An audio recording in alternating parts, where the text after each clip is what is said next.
My son chose a yacht in Mexico over his mother's open casket. He thought I was just a grieving, senile old man who would forgive him because he was my only child. He was wrong. I am Conrad Blackwood, and by the time he lands, he won't have a home to return to. Before I tell you how I destroyed his life with a single signature, tell me in the comments where you are watching from. Like and subscribe if you believe respect is non-negotiable. The smell of lilies was suffocating. Beatrice hated lilies. She always said they smelled like funeral homes, like decay masked by cheap perfume. Yet here they were, massive arrangements of them flanking her coffin. I hadn't ordered them. Broderick had.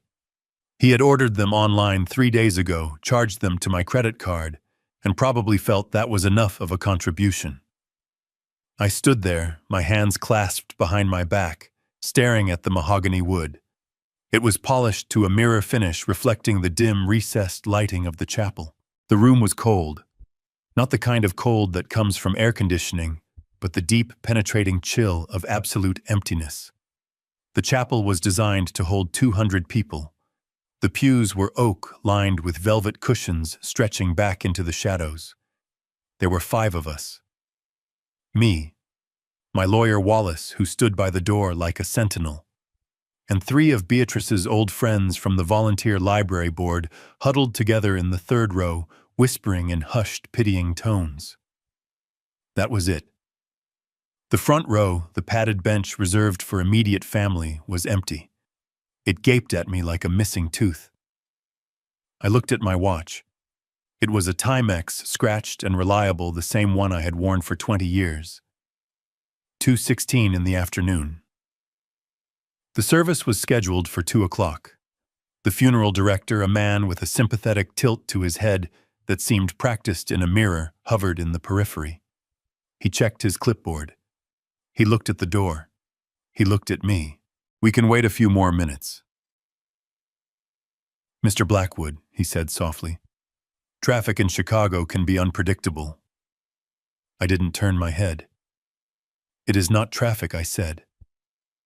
My voice sounded raspy like dry leaves scraping over concrete. I hadn't spoken much in 3 days.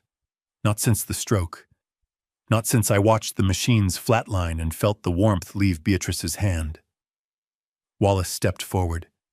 He didn't look at the director. He looked at me. His eyes were dark, intelligent, and tired. He knew. He had been my counsel for 30 years back when I was designing skyscrapers that scraped the clouds above the loop. He knew about the $8 million sitting in diversified accounts that nobody, especially not my son, knew about. He knew about the trust issues. He knew why I drove a 2010 Ford F-150 and wore suits that were 10 years out of style. Conrad Wallace said. His voice was low. "We should start." I looked at the empty space where my son should have been. Broderick, my only child, 40 years old, a man who still called himself an entrepreneur, despite never having run a profitable business in his life. Yesterday he had called me. His voice had been crackly, cutting in and out. "Dad, I am so sorry," he had said. "We are stuck in Denver. The blizzard is a nightmare. All flights are grounded. We are trying to rent a car, but the roads are closed." "I am devastated, Dad. Tell Mom I love her." I had believed him. Why wouldn't I? Beatrice would have believed him. She would have worried about him driving in the snow. She would have told him to stay safe, that the funeral was just a ceremony, that his safety mattered more. That was Beatrice. Always giving, always forgiving, even when he drained us dry. I took a breath. The air tasted stale. "Let's begin," I said. The service was short. The pastor, a young man who didn't know us, spoke generic words about peace and rest. He talked about Beatrice's kindness, reading from a card I had written for him. He didn't know about the nights she stayed up worrying about Broderick's gambling debts. He didn't know about the second mortgage we took out 10 years ago to pay off his legal fees. He didn't know that the stroke hit her exactly 1 hour after she argued with Vanessa, my daughter-in-law, over the phone. I stood as still as a statue. I didn't cry. I couldn't. The rage was a hot, solid knot in my chest, burning up any tears before they could form. I looked at Beatrice. Her face was made up too heavily, her lips painted a shade of pink she never wore. She looked like a cult. Not my wife. My wife was the woman who gardened in muddy boots.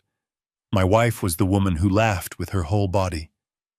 This was just a shell, and her son wasn't even here to say goodbye to it. My phone vibrated in the inside pocket of my jacket. It was a sharp, aggressive buzz against my ribs. I ignored it. It buzzed again, and again. A relentless, demanding rhythm. I frowned. Only a few people had this number. Broderick. Wallace. The alarm company. I reached into my pocket. The movement felt heavy, like moving through water. I pulled out the phone. The screen lit up in the dim chapel, a beacon of blue light. It wasn't a call. It was a notification. Instagram Vanessa Queen Bee is live now. My thumb hovered over the screen. Vanessa, my daughter-in-law, the influencer. The woman who spent more on handbags in a month than Beatrice spent on groceries in a year. If they were stuck in a blizzard in Denver, why was she live streaming? Maybe they were stuck in the airport. Maybe she was updating the family. I tapped the notification. The silence of the funeral home was instantly shattered. The sound didn't come from the room. It came from my hand. Tinny, distorted but unmistakably loud electronic dance music pumped from the phone speaker. The pastor stopped mid-sentence. The three ladies in the back row gasped. I fumbled to turn the volume down, my fingers stiff, but not before the image seared itself into my retinas. It wasn't a snowstorm. It wasn't an airport terminal. The screen was filled with blindingly bright, turquoise water. Sunlight glared off white leather seats. A yacht. They were on a yacht. I muted the sound, but I didn't close the app. I stared at it. My vision tunneled. The chapel disappeared. The coffin disappeared. All I could see was that small rectangle of light. The camera panned around. There was a bucket of ice, a bottle of Dom Perignon champagne, a platter of exotic fruit. And then there he was. Broderick, my son. He was wearing oversized aviator sunglasses and a white linen shirt unbuttoned to his sternum. He was tan. Deeply tan. You don't get that tan in a blizzard in Denver. He was laughing, his head thrown back, his mouth open wide as he caught a grape Vanessa threw at him. He looked healthy. He looked rich. He looked happy. Vanessa turned the camera to herself. She was wearing a bikini that cost more than my suit. She wore a tiara that said "Birthday Girl." She blew a kiss to the camera. "Who cares about sad vibes today?" she captioned the video. 32 and thriving. Cabo is paradise. Cabo, Mexico. The math hit me like a physical blow. The flight to Cabo, the yacht rental, the champagne, the hotel. It had to be at least $15,000. $15,000. My mind flashed back to 4 days ago. Beatrice was sitting at the kitchen table, her hands shaking as she logged into her retirement account. Broderick had called. He was crying. He said he had a medical procedure, something with his heart, and his insurance wouldn't cover it. He needed $15,000 or they wouldn't operate. Beatrice had drained the account. She sent it.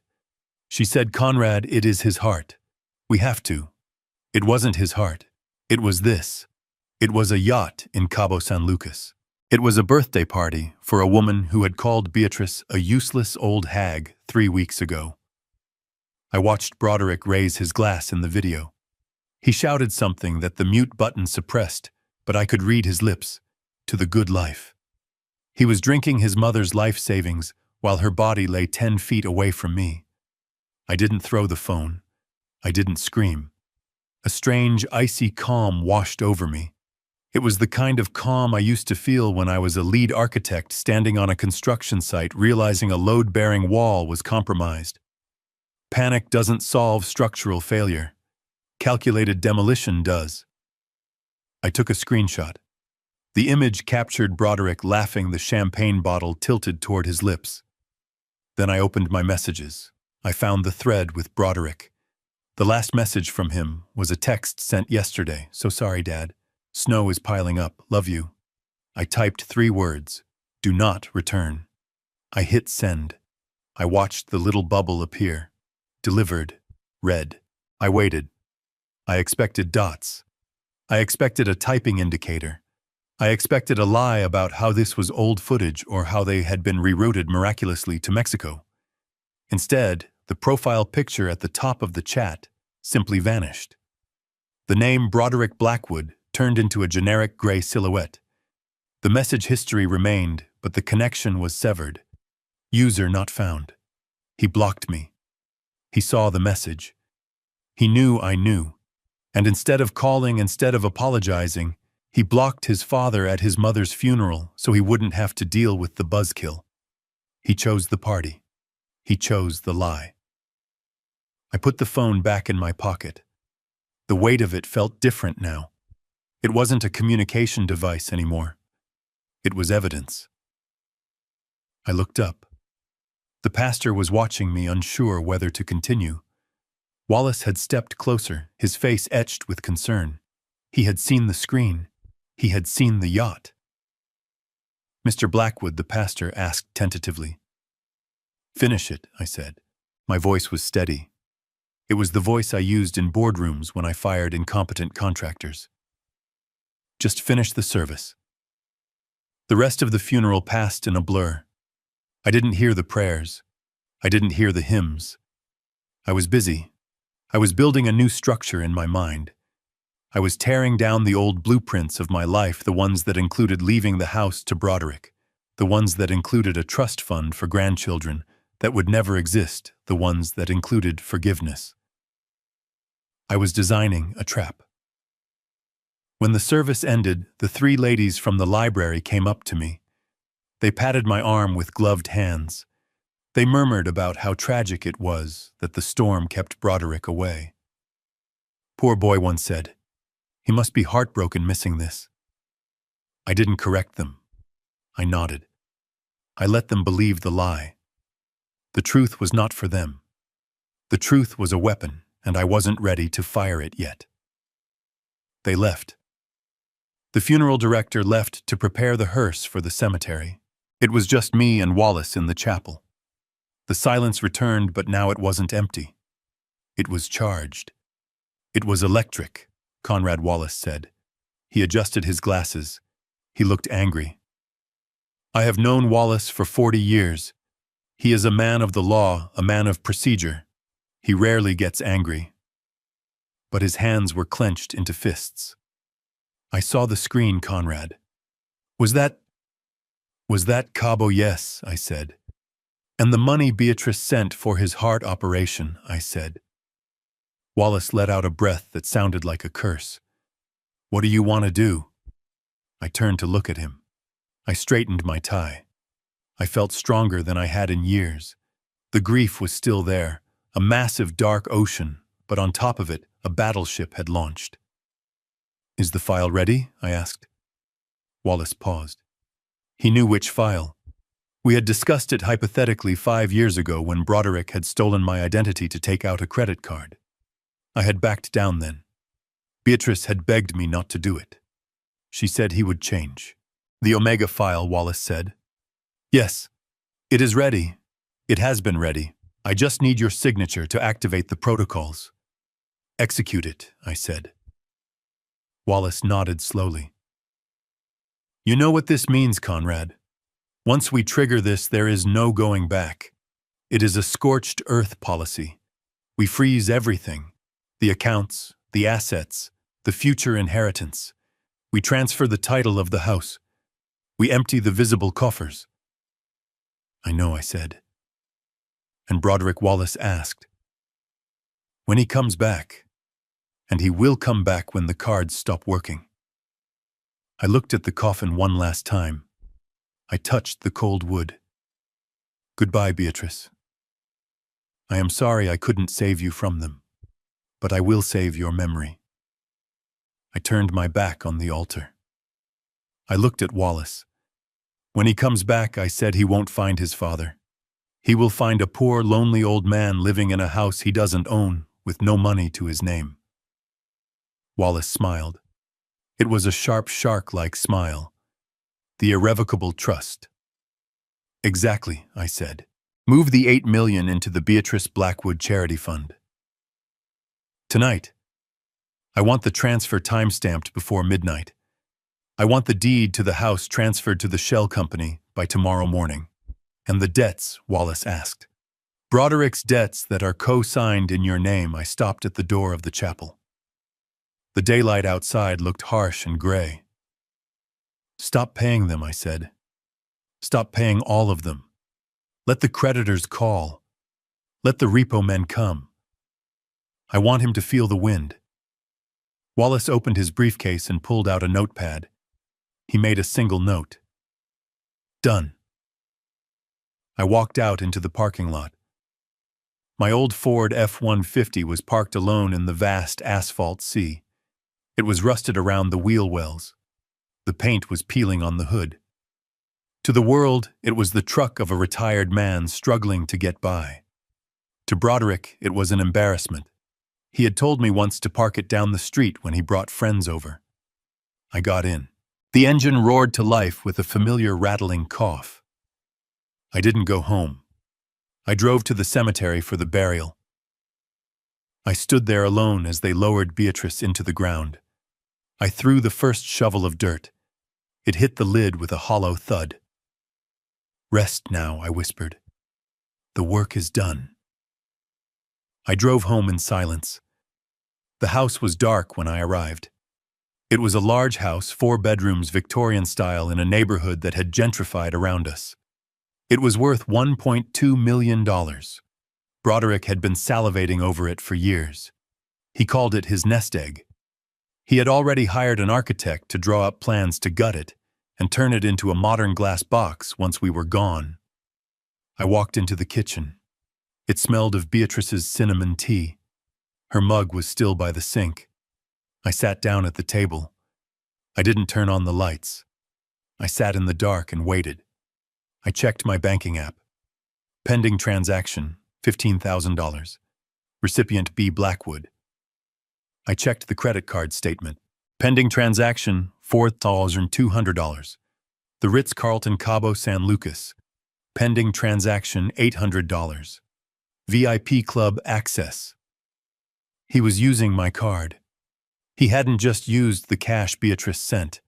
He was using the supplementary card I had given him for emergencies to pay for his hotel. I picked up the landline. I dialed the number on the back of the card. Representative, I said to the automated voice. When the woman came on the line, her voice was cheerful. How can I help you today, Mr. Blackwood? I would like to report a theft, I said. Oh no, did you lose your card? No, I said. I know exactly where it is, but the person using it does not have my authorization. Cancel it. Mark all charges from the last 48 hours as fraudulent. Sir, if we do that, the card will be declined immediately.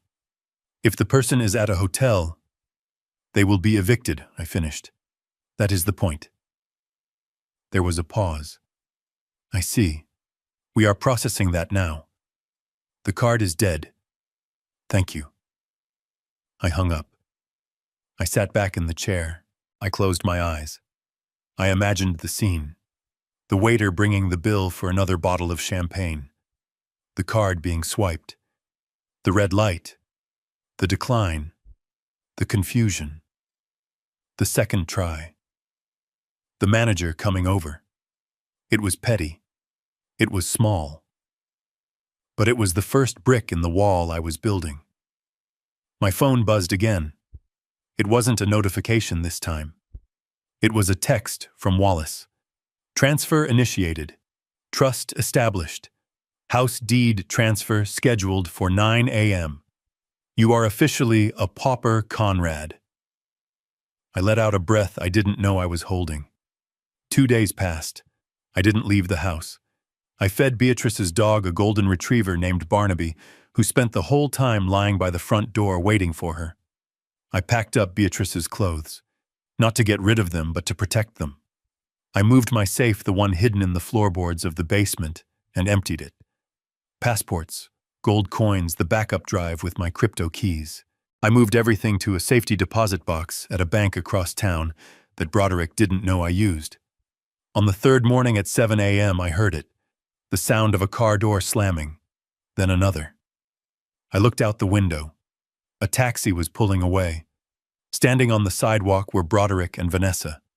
They looked like wrecks. Their tans were peeling. Their clothes were wrinkled. They had luggage, but it looked hastily packed. They looked hungover and furious. Vanessa was shouting something at Broderick. Broderick was waving his arms. He kicked at the gate. He kicked my dog Barnaby, who had run out to the fence to bark. He kicked my dog. The rage that had been a cold knot turned into a white-hot flare. I opened the front door. I stood on the porch in my bathrobe holding a cup of black coffee. They stopped arguing when they saw me. They walked up the path. They didn't look ashamed. They didn't look sad. They looked entitled. Broderick walked right up to the steps. He smelled of stale tequila and airplane air. "Dad," he said. His voice was rough. "We have a problem." He didn't say hello. He didn't ask how the funeral was. He didn't ask how I was. "We have a problem," he repeated. The card stopped working. We were thrown out of the hotel. We had to beg for cash to get a flight home. What the hell is going on with the accounts? I took a sip of coffee. I looked at Vanessa. She was wearing huge sunglasses, but I could see the scowl. She was tapping her foot. "The accounts are closed," I said. "What do you mean closed?" Vanessa snapped. "We have bills to pay. We have the car lease. I interrupted.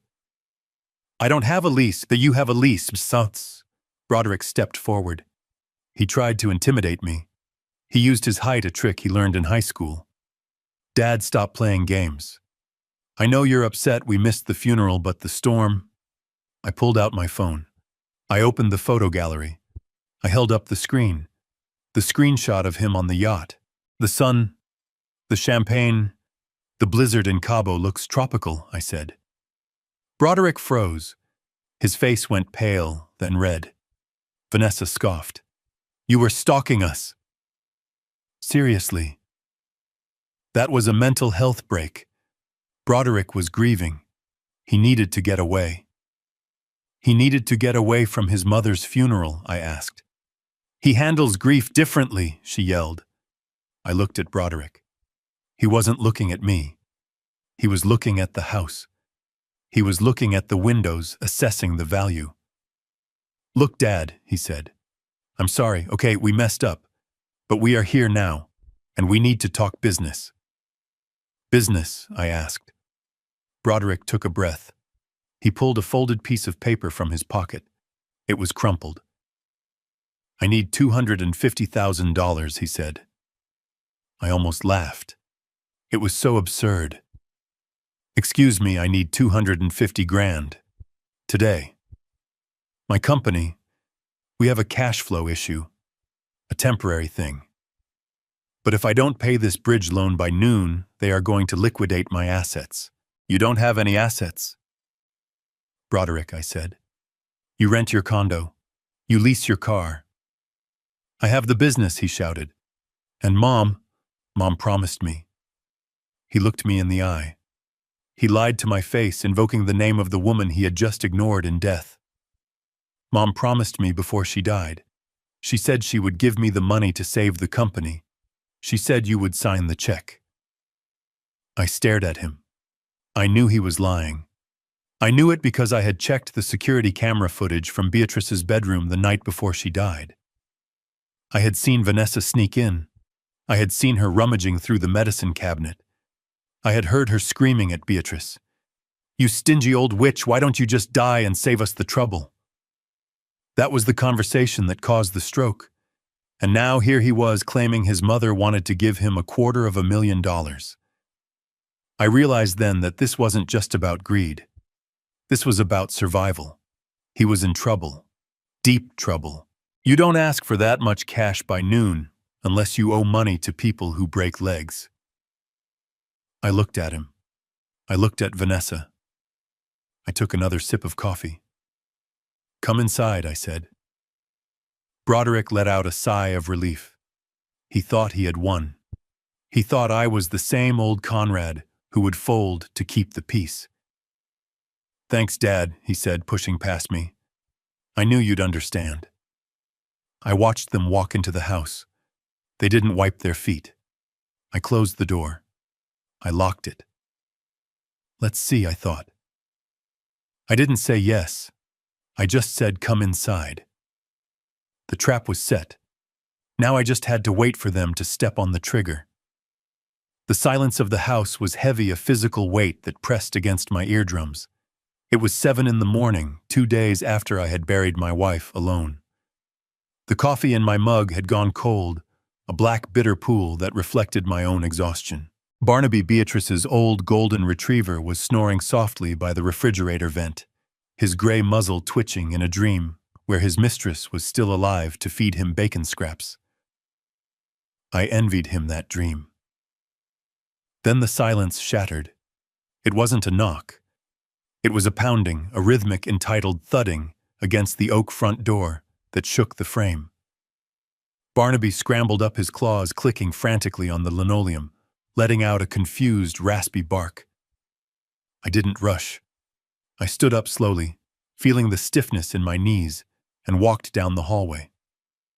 Through the frosted glass I could see 2 distorted silhouettes, one tall and looming, the other shorter and agitated. I unlocked the deadbolt. I hadn't even turned the knob fully before the door was shoved open from the outside.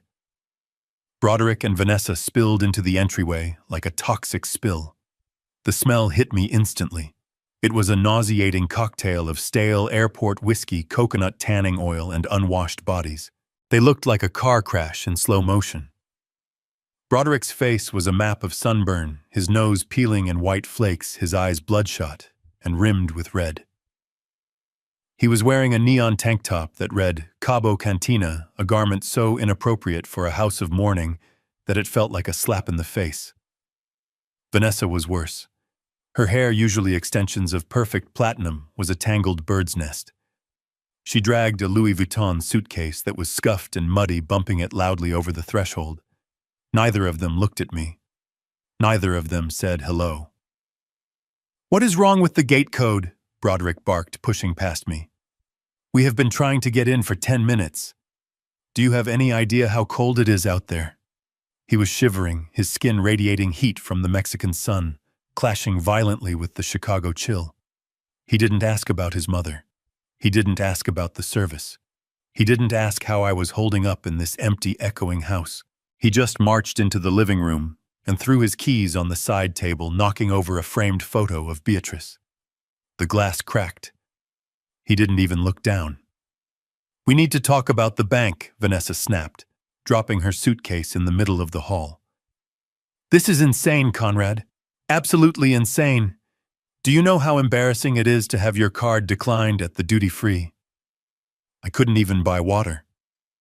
She looked at me, then her eyes hidden behind oversized sunglasses, but I could feel the glare. Her lips were chapped and drawn into a thin, cruel line. I closed the door quietly. The click of the latch was the only punctuation to their noise. "Did you have a nice flight?" I asked.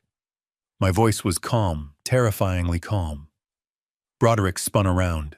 His movements were jerky, the hangover clearly pounding behind his eyes. "Don't start, Dad. Just don't. We went through hell to get back here. The connection in Houston was a nightmare. We had to sit in economy."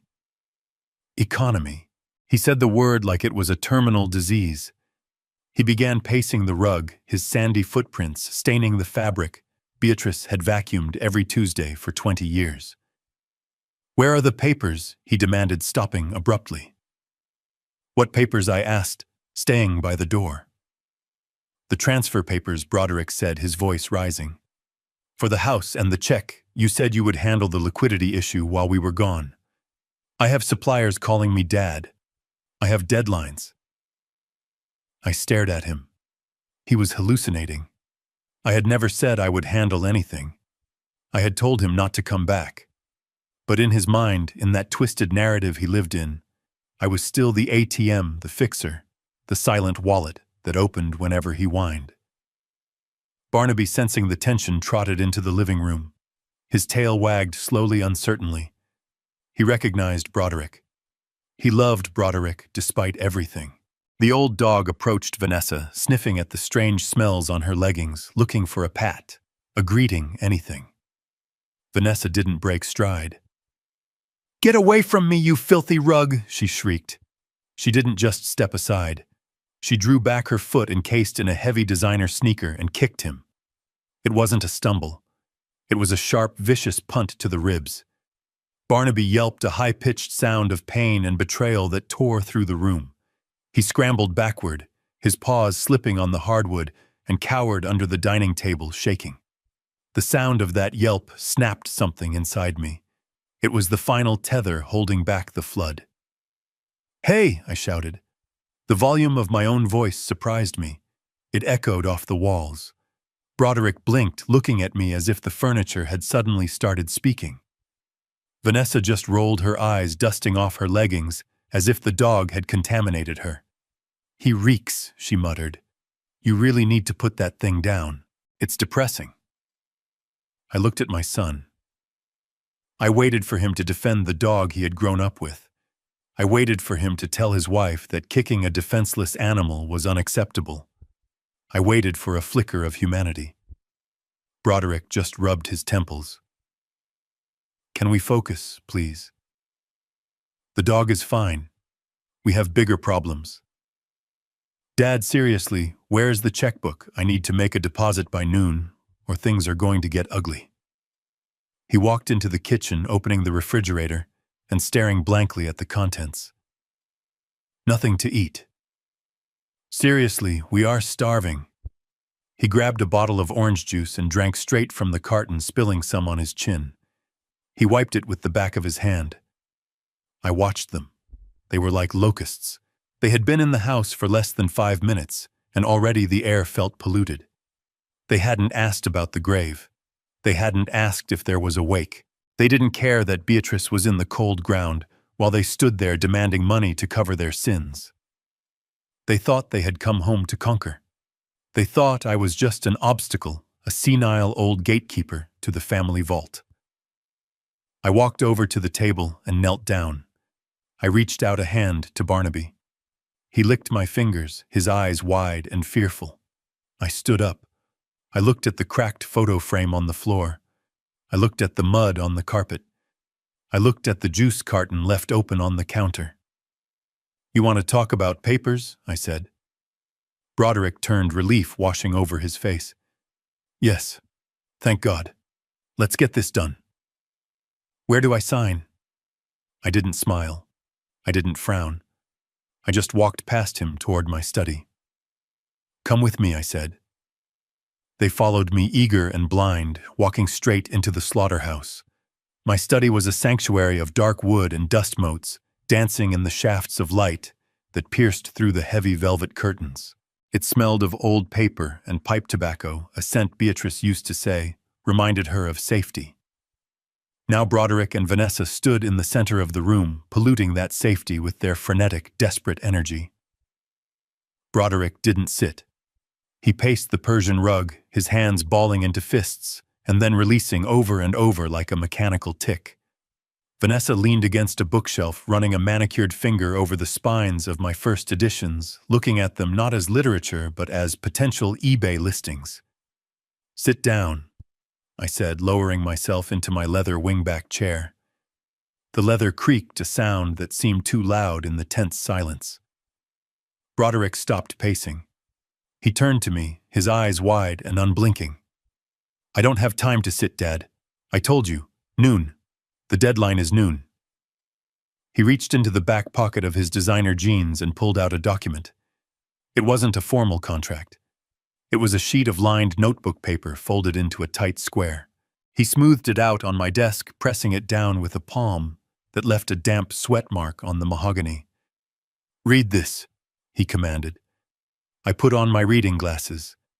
I didn't need them. My vision was excellent, but they were a prop. They made me look older, slower, more like the confused retiree they wanted to see. I picked up the paper. The ink was blue ballpoint. The handwriting was looped and flowing with large, confident capitals. To my dearest son Broderick, it read, "I know you are struggling with the business. Please take the money from the retirement savings. Take $250,000. It is yours. Save the company. Make me proud. I love you. Mom." I stared at the paper. I stared at the signature at the bottom. Beatrice Blackwood. It was a forgery, and it wasn't even a good one. Beatrice had suffered from severe arthritis in her hands for the last 5 years. Her handwriting had become small, jagged, and painful to look at. Writing a grocery list took her 20 minutes. This note was written by someone with a steady hand and a flair for the dramatic. Someone like Vanessa, who fancied herself a calligrapher because she watched lettering videos on TikTok. The audacity of it made bile rise in my throat. They had forged a dead woman's dying wish to cover their gambling debts. "Mom wrote this," Broderick said, his voice thick with a fake wobble. "The night before she died. She called me into the bedroom. She was lucid, Dad. She knew I was in trouble. She said, 'Broderick, take the money. Don't let your father stop you. He doesn't understand business.' He looked at me, challenging me to call him a liar. She wanted me to have it." He continued, gaining momentum. "She said the accounts were joint. She said you would honor her wish." I looked up at him over the rim of my glasses. $250,000, I repeated slowly. "Beatrice wanted you to have $250,000. To save the legacy." Broderick shouted, slamming his hand on the desk. "My company is the family legacy now. Do you want to see me fail? Do you want to see me on the street?" "And the house," Vanessa interjected. She pushed off the bookshelf and walked toward the desk, her hips swaying. She placed a manicured hand on Broderick's shoulder, a gesture of support that looked more like a handler controlling a pit bull. "We need the deed, Conrad. Broderick needs collateral for a bridge loan. The cash is for immediate liquidity, but the house is the safety net." "Transfer the title to me," Broderick said. "A quitclaim deed. We can notarize it online. It takes 10 minutes. Once the house is in my name, the bank will extend my line of credit. It's just a formality, Dad. You can still live here." He added the last part as an afterthought, a crumb tossed to a pigeon. "You can still live here. In my own house. The house I bought in 1982. The house I had paid off 3 decades ago. Mom agreed to this too," Broderick lied effortlessly. "She said the house was too big for you two. She wanted us to leverage it. She said it was a waste of equity, just sitting here." I looked at the forged note. I looked at my son. He was vibrating with adrenaline and fear. I realized then that he wasn't just asking. He was demanding. And he was dangerous. If I said no, if I threw the paper in his face and told him I knew about the forgery, about the abuse, about the yacht, he might snap. He was 6'2", desperate, and likely indebted to people who didn't use lawyers to collect. I was 72. I was alone in the house with them. I saw his eyes dart to the heavy brass letter opener on my desk. I couldn't fight him physically, and if I flat out refused, they might change tactics immediately. They might call the police and claim I was having a psychotic episode. They might try to have me committed right now using his concern for my grief as a cover. I had to be smarter. I had to be the architect. I had to let them think the foundation was solid while I pulled the pins from the support beams. I let my hand tremble as I put the paper down. I took off my glasses and rubbed my eyes, feigning exhaustion. I didn't know, I stammered. Beatrice never told me. She didn't want to worry you, Vanessa said quickly, her voice taking on a sickeningly sweet, condescending tone. She knew you get anxious about money, Conrad. She wanted to handle it. She wanted to be the hero for her son. 250,000, I mumbled, staring at the desk. That is most of the liquid savings. It's an investment, Broderick insisted. I'll pay it back. With interest. Double. Triple. Once the deal in Dubai goes through. But I need the cash now. And the deed. He slid a second document across the desk. It was a printed quitclaim deed form already filled out. It transferred ownership of 42 Oakwood Drive from Conrad and Beatrice Blackwood to Broderick Blackwood. Sign it, he said.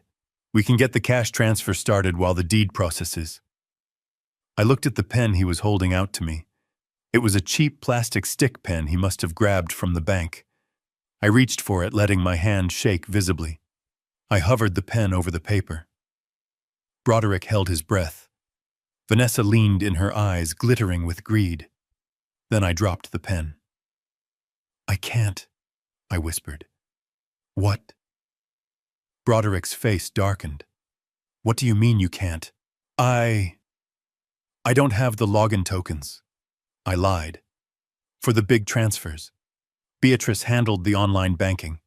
She changed the passwords last month because of the hackers on the news. She kept the security tokens in her safe deposit box. It was a lie. I managed everything. But they didn't know that. They had never cared enough to ask how the bills were paid. And the deed, Broderick demanded. You don't need a password for the deed. Just sign the damn paper. I need the original deed, I said, my voice rising in a panic that felt half real. To get the parcel number.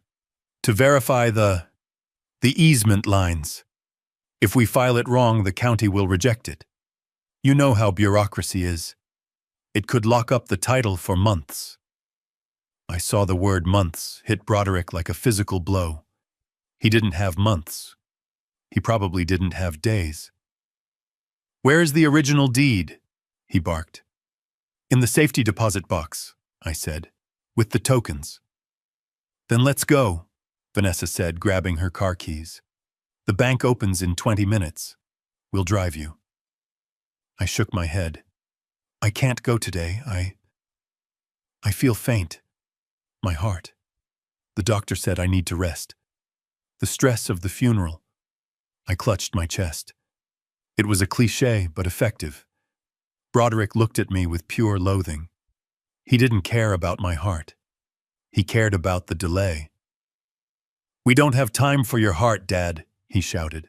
Broderick, Vanessa warned. She looked at me, calculating. If he has a heart attack before he signs, the assets go into probate. We'll be stuck in court for a year. Broderick flinched. He knew she was right. Dead, I was a legal mess. Alive and compliant, I was a goldmine. Fine, Broderick spat. Fine. You rest. But tomorrow morning, 8 a.m. sharp, we are going to the bank. You get the deed. You get the tokens. And you sign everything. Do you understand me? I nodded weakly. Yes. Yes, of course, for Beatrice, for the legacy. Good, Broderick said. He snatched the forged note off the desk and shoved it back into his pocket. We're staying here tonight. In my old room. Don't wait up. He turned and stormed out of the study. Vanessa lingered for a second. She looked at me, her eyes narrowing behind her sunglasses. She sensed something was off, but her greed blinded her to the reality. She saw a weak old man. She didn't see the wolf in sheep's clothing. Don't disappoint him, Conrad, she hissed. He's under a lot of pressure. You don't want to see what happens when he snaps. She turned on her heel and followed him. I sat alone in the silence of the study. My heart wasn't racing anymore. It was beating with a slow, heavy rhythm tomorrow morning. 8 a.m. They thought they had given me an ultimatum. In reality, they had given me 24 hours. I picked up the plastic pen from the floor. I snapped it in half. I reached for my burner phone, the one hidden in the bottom drawer, and texted Wallace. Phase 2. They took the bait. Prepare the bait and switch for the deposit box. And get me the file on Broderick's investors.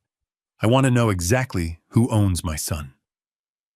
The house was finally quiet.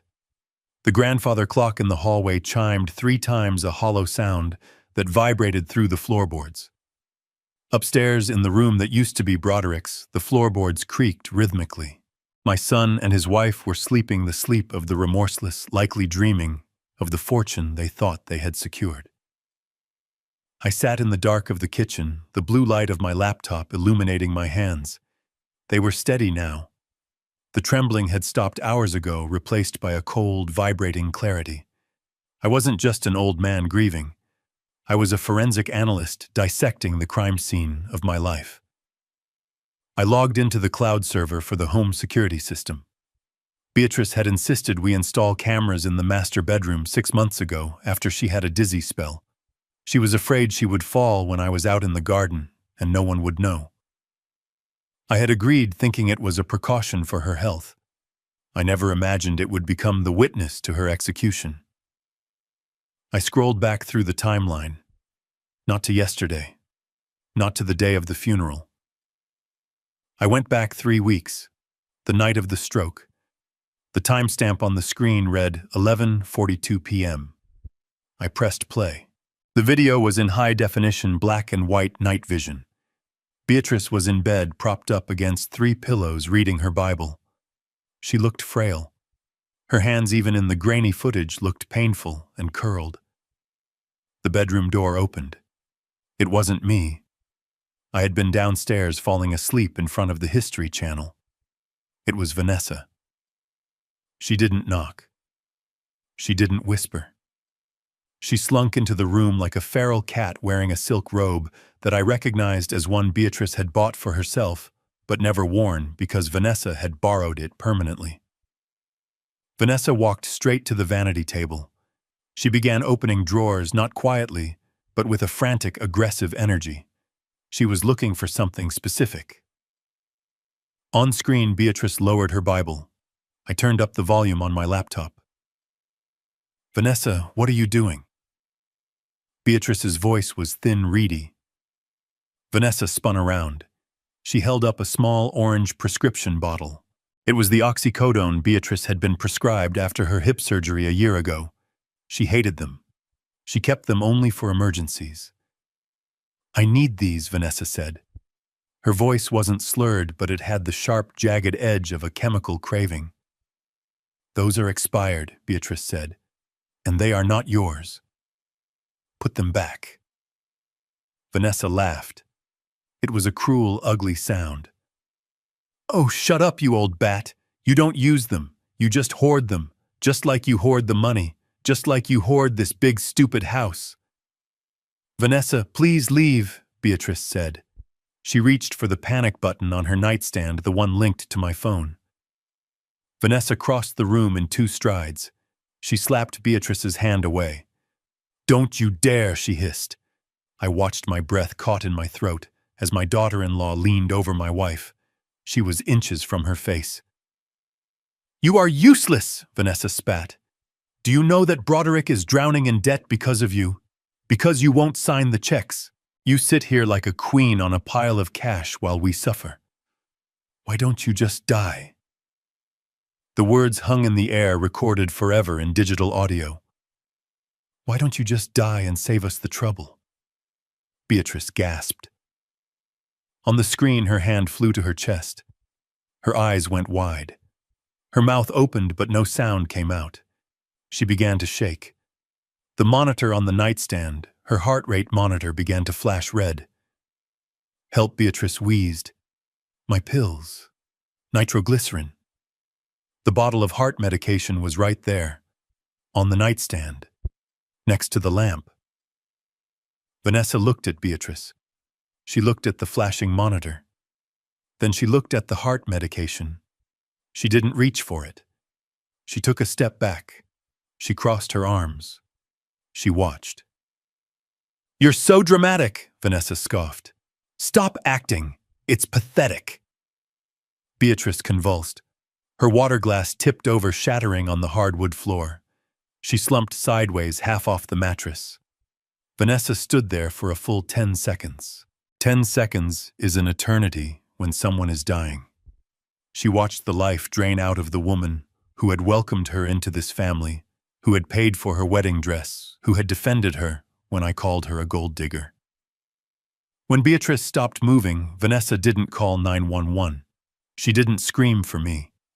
She reached out, grabbed the bottle of oxycodone she had come for, and walked out of the room. She closed the door gently behind her. The video continued.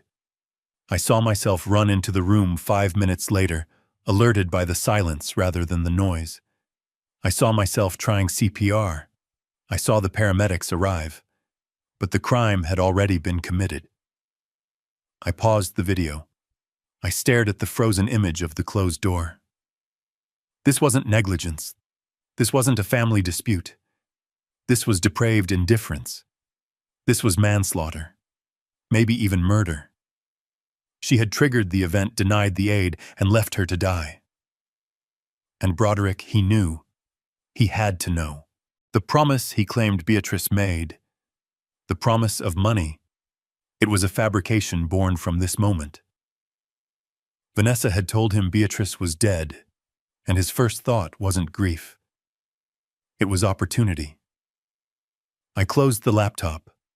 I felt a physical shift in my chest, as if a steel door had slammed shut on my heart.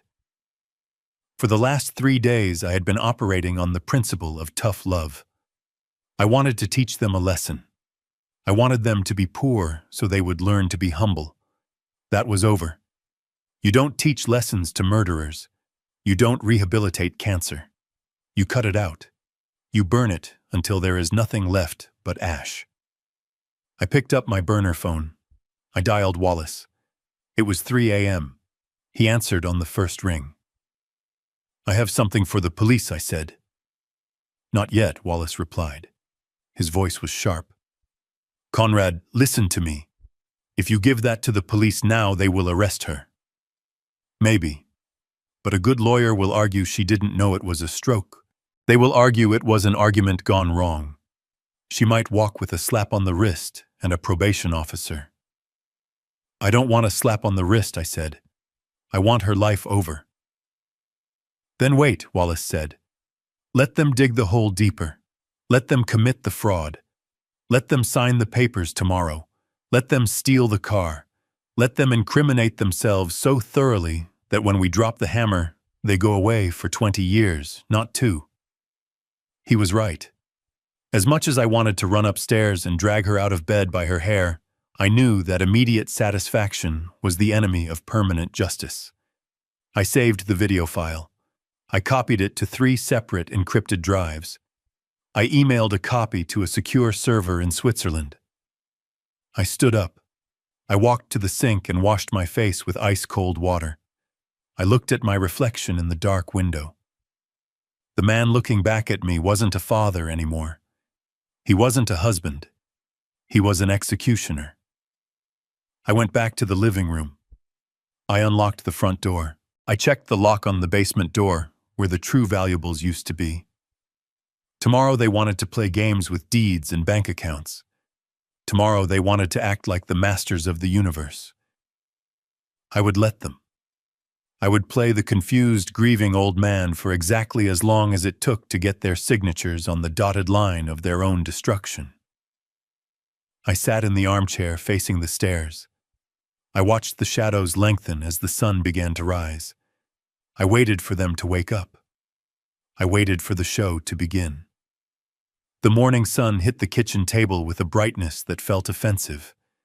I sat there, my hands resting on the placemat, and I made them tremble. It is harder than you think to fake a tremor. You have to tense the muscles in your forearm, locking them against each other until the vibration travels down to the fingertips. I stared at my own hand, watching it shake like a leaf in a gale, and for a moment I wondered if I was acting or if the rage was simply vibrating out of my bones. Broderick was pacing again. He had changed into one of my old sweaters, which was too tight in the shoulders, making him look like an overgrown child playing dress-up. He was checking his watch every 30 seconds. "Dad, we have to go," he said, his voice tight with a mixture of impatience and panic. "The bank opens in 20 minutes. You need to find the keys to the safety deposit box." I looked up at him. I let my eyes unfocus. I let my jaw go slack. I looked through him, not at him, who I asked. My voice was a whisper, thin and reedy. Broderick stopped pacing. He stared at me. "Dad." "What do you mean, who it is me?" "Broderick, your son." I blinked slowly. I looked around the kitchen as if I had never seen it before. I looked at the coffee maker. I looked at the empty chair where Beatrice used to sit. "Where is Beatrice?" I asked. "Is she in the garden?" "It is Tuesday. She prunes the roses on Tuesday." Broderick froze. He looked at Vanessa, who was leaning against the counter scrolling on her phone. She looked up, her eyes narrowing. "He is losing it," she mouthed. Broderick stepped closer. He put his hands on the table and leaned in. "Dad. Mom passed away. Remember? The funeral was 3 days ago." I frowned. "That can't be right," I muttered. "She was just here. She made the cinnamon tea. I can smell it." I wasn't smelling tea. I was smelling the lie I was constructing. I saw the look pass between them. It wasn't concern. It was delight. It was the look of two predators realizing the gazelle has a broken leg. If I was senile, if I was confused, their plan became infinitely easier. They wouldn't need to force me to sign. They could just guide my hand. They wouldn't need to argue. They could just declare me incompetent. Vanessa pushed off the counter. She walked over to me, her heels clicking on the tile. She put a hand on my shoulder. Her nails were painted a sharp, violent red. "Conrad," she said, her voice dropping into that patronizing octave people use for toddlers and idiots. "You are just tired. It has been a long week. You are confused." I looked up at her. I squinted. "Nurse," I asked. Vanessa recoiled as if I had slapped her. "Excuse me, did the agency send you?" I asked, reaching out a shaking hand to touch the fabric of her silk blouse. "You are not wearing your uniform. Beatrice said the night nurse was coming." "Did you bring my heart pills?" Vanessa looked at Broderick. Her face went through a complex gymnastics routine, offense, confusion, and finally a cold, predatory realization. She smiled. It was the ugliest smile I had ever seen. "Yes," she said. "Yes, Mr. Blackwood. I am the nurse. I am here to take care of you." She looked at Broderick and winked. It was a subtle movement, a quick flutter of the eyelid, but I saw it. It was the signal. He is gone. We own him. Broderick let out a breath he must have been holding since he arrived.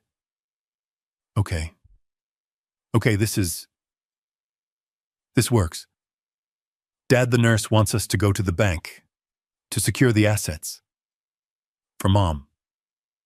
For Mom, I repeated dully. Yes. For Beatrice. We have to pay the gardener. Exactly, Broderick said. We have to pay the gardener.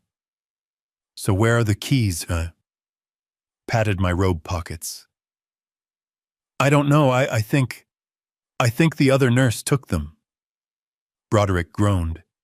He ran a hand through his hair. We don't have time for this. Vanessa, help him look. While Broderick tore apart the drawers in the hallway console, Vanessa stayed in the kitchen. You seem agitated, Conrad, she said. You are shaking. I am cold. I lied. It is so cold in here.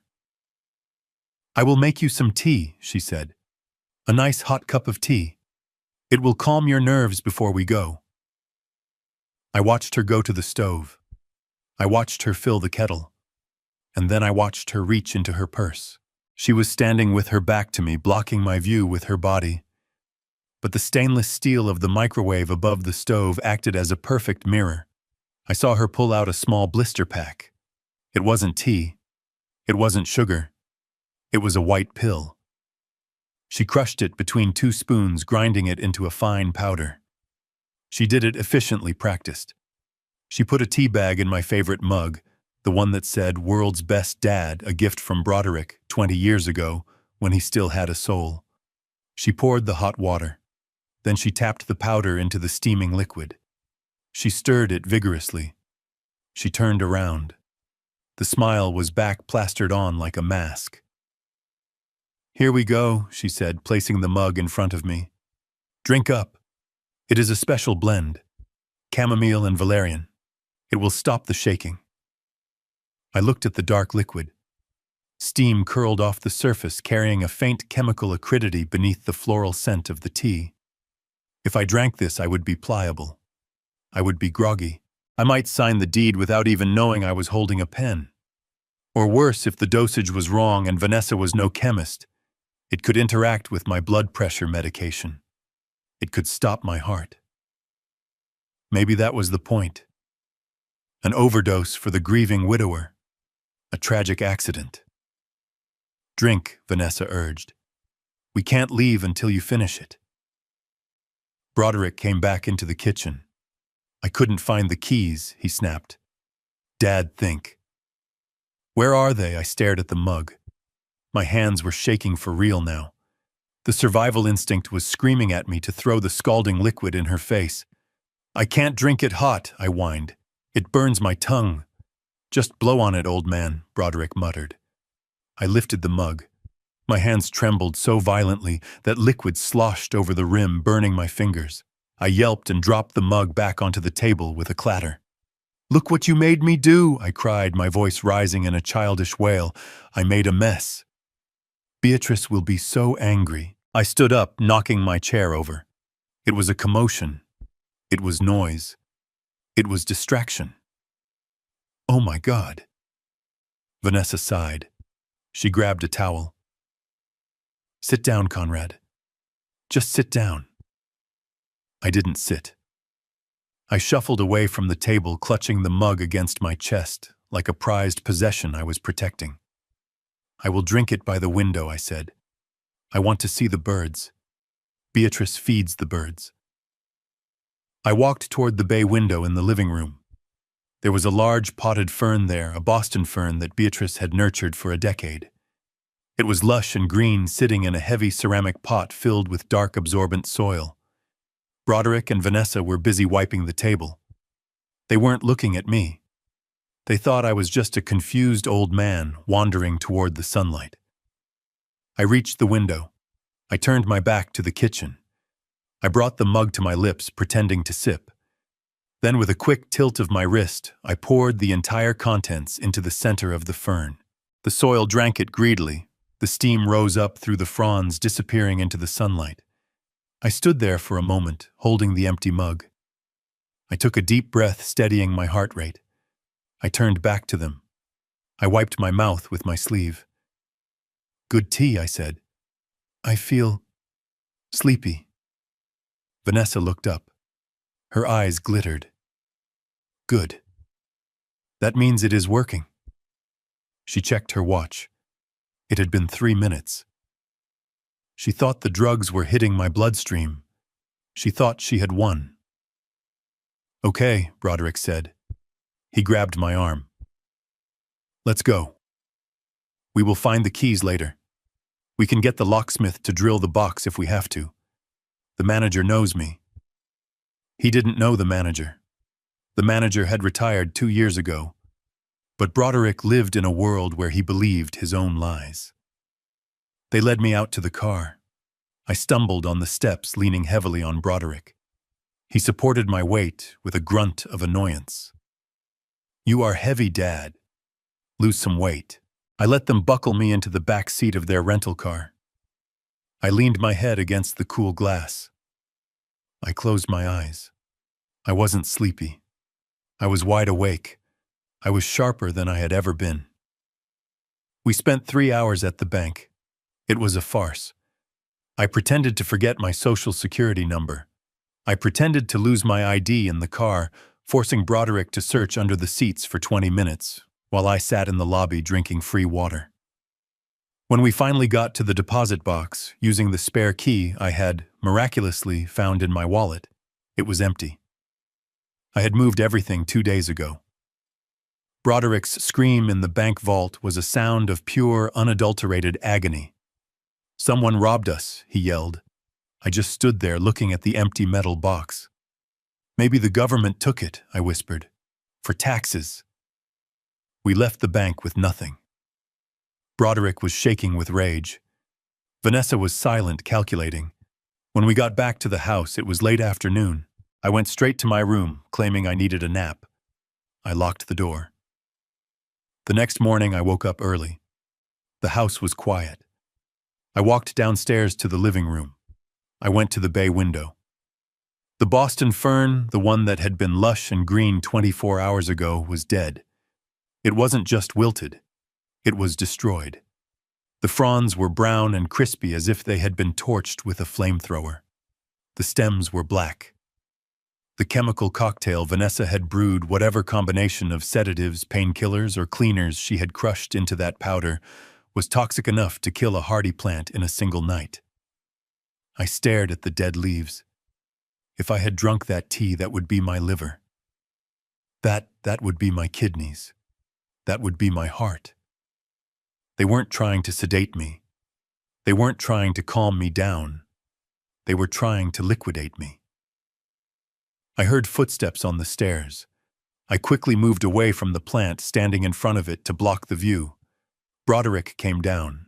He looked worse than yesterday. Desperation was eating him alive. "Dad," he said, "get dressed."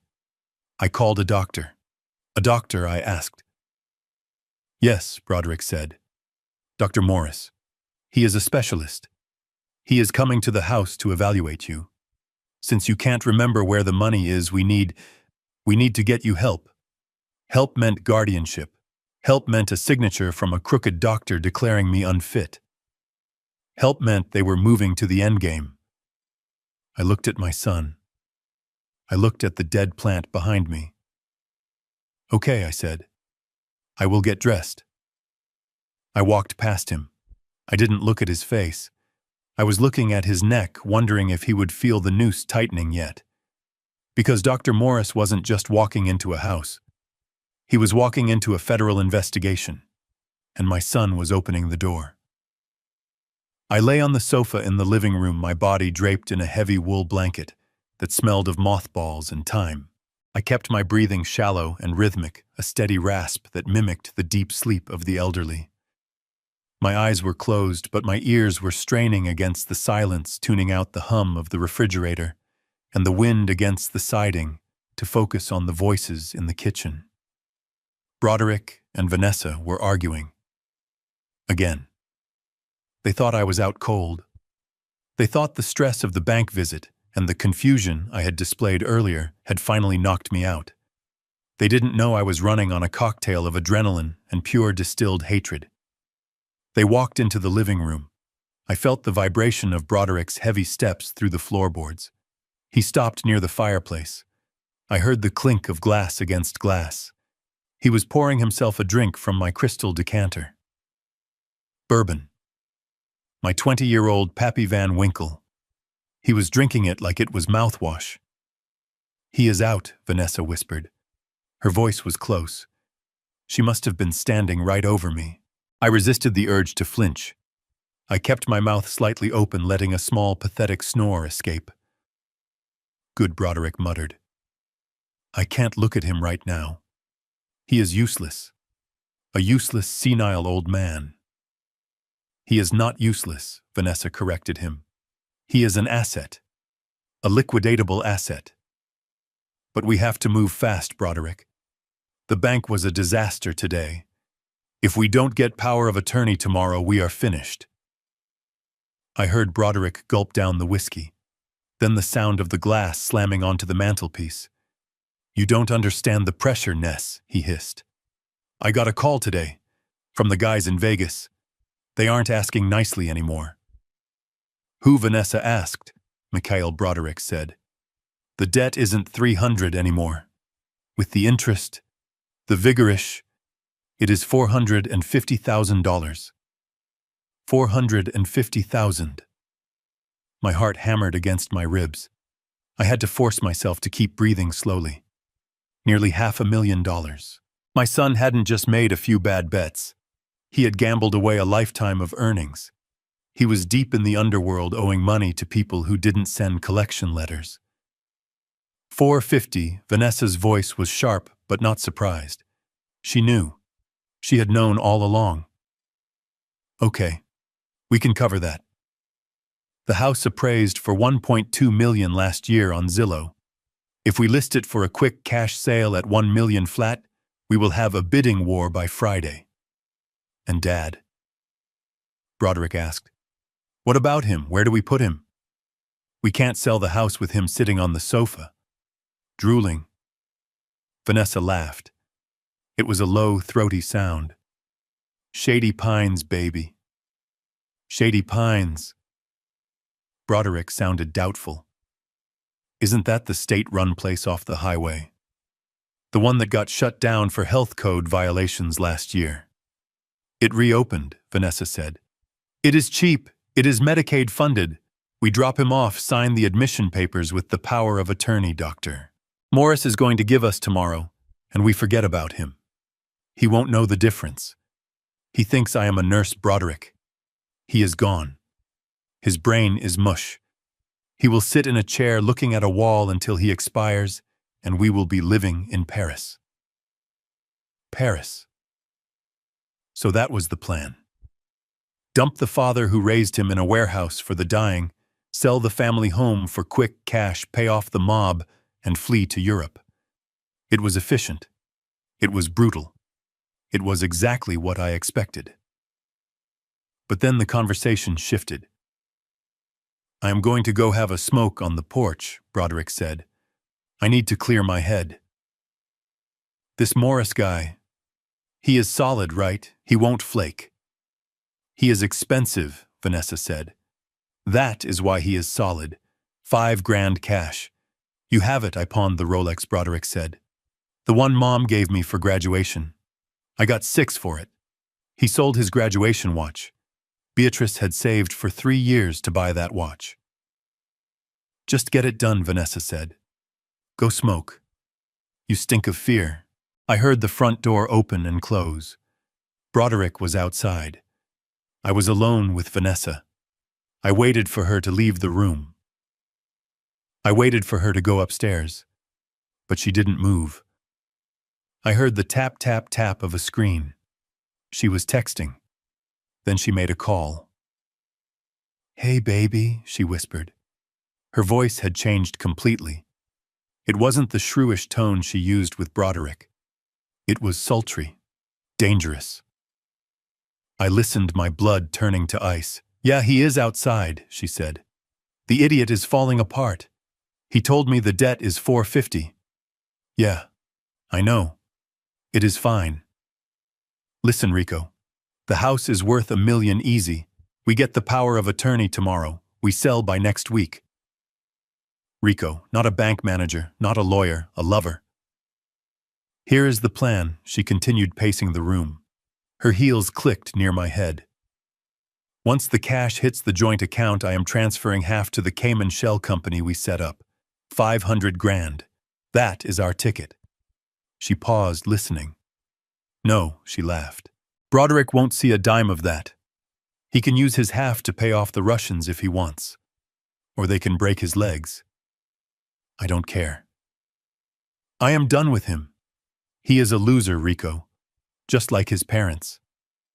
I am taking the money and I am meeting you in Tulum. Book the villa. The big one. She hung up. I lay there, the silence rushing back into the room. The betrayal was geometric. It was a fractal of deceit. Broderick was betraying me to pay his debts.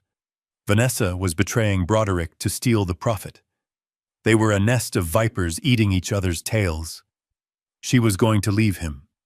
She was going to let him sell his childhood home, dump his father in a hellhole, and then she was going to steal his share of the blood money and leave him to be murdered by loan sharks. It was almost poetic. If it didn't involve my life as collateral damage, I might have applauded her ruthlessness. She walked out of the room, humming a little tune. I heard her go into the kitchen. I heard the fridge open. She was getting a snack. I opened my eyes. The ceiling was shadowed, the plaster molding looking like gray bones in the dim light. I had heard enough. I had the numbers. $450,000 in debt. $1.2 million in equity. A $5,000 bribe for a corrupt doctor. And a plane ticket to Tulum funded by my misery. I sat up slowly. My joints cracked. I looked at the empty glass of bourbon Broderick had left on the mantel. They thought I was the victim. They thought I was the sheep waiting for the slaughter. But they had forgotten one thing. I was the architect. I knew how to build things, and I knew exactly where to place the dynamite to bring the whole structure down on their heads. I reached into the cushions of the sofa and pulled out the small digital recorder I had hidden there an hour ago. I pressed the stop button. The tiny red light winked out. I had it all. The confession, the conspiracy, the fraud. I put the recorder in my pocket. I lay back down. I pulled the blanket up to my chin. Tomorrow Dr. Morris was coming. Tomorrow they would try to sign my life away. I closed my eyes. I wasn't pretending to sleep anymore. I was resting. Because tomorrow I had a performance to give, and I wanted to be fresh for the standing ovation. 3 a.m. is the hour of ghosts and guilty consciences. The house was a mausoleum of silence broken only by the rhythmic, heavy breathing of the people upstairs who were dreaming of my demise. I moved through the hallway like a shadow stepping over the floorboard that always creaked, a trick I had learned avoiding, waking a teething Broderick 40 years ago. Now I was using it to avoid the man who wanted to put me in a cage. I slipped out the back door. The night air was biting a sharp Chicago wind that cut through my coat, but it felt clean. It felt honest. I didn't take the truck. The engine was too loud. The rumble would wake the neighbors, or worse, Vanessa, who slept with one eye open like a shark. I walked 3 blocks to the all-night diner on 5th Street, a place called the Rusty Spoon, where the neon sign flickered with a persistent buzzing twitch. Wallace was already there. He sat in a corner booth looking ridiculously out of place in his charcoal wool suit amidst the cracked vinyl seats and the smell of burnt bacon grease. He had a briefcase on the table and a cup of black coffee that he hadn't touched. I slid into the booth opposite him. He didn't say hello. He just pushed a heavy stack of documents toward me. "You look like hell, Conrad," he said. "I feel like a man who just woke up from a coma," I replied. "Do you have it?" Wallace tapped the papers. "The Beatrice Blackwood Irrevocable Charitable Trust. Once you sign this, Conrad, it is done. The money leaves your control. It leaves my control. It goes into a lockbox that only the board of directors can open, and you are not on the board." I looked at the document. It was thick, dense, with legalese, the language of finality. $8,240,000, I said. "Plus the liquid assets from the offshore accounts," Wallace added. "And the portfolio." I picked up the pen. It was a heavy Mont Blanc, a gift from Beatrice on my 50th birthday. It felt right to use it for this. I flipped to the signature page. I didn't hesitate. I signed my name with a flourish, the ink dark and permanent. "Done," I said. Wallace took the paper. He stamped it with a notary seal he had brought with him. The sound of the stamp hitting the table was loud, like a gavel coming down. "Who are the beneficiaries?" Wallace asked softly, though he already knew. "The National Stroke Association," I said, "and the Shadowy Hills Animal Sanctuary." Beatrice loved dogs. She loved them more than she loved the people who let her die. Wallace nodded. He slid the next document across the table. This one was thinner but infinitely more dangerous. The quitclaim deed. This transfers the title of 42 Oakwood Drive to Phoenix Holdings, LLC, Wallace explained. A shell company registered in Delaware 5 hours ago. I am the registered agent. You are the silent president. And the purchase price I asked. $10, Wallace said. $10. My home. The place where I carried Beatrice over the threshold.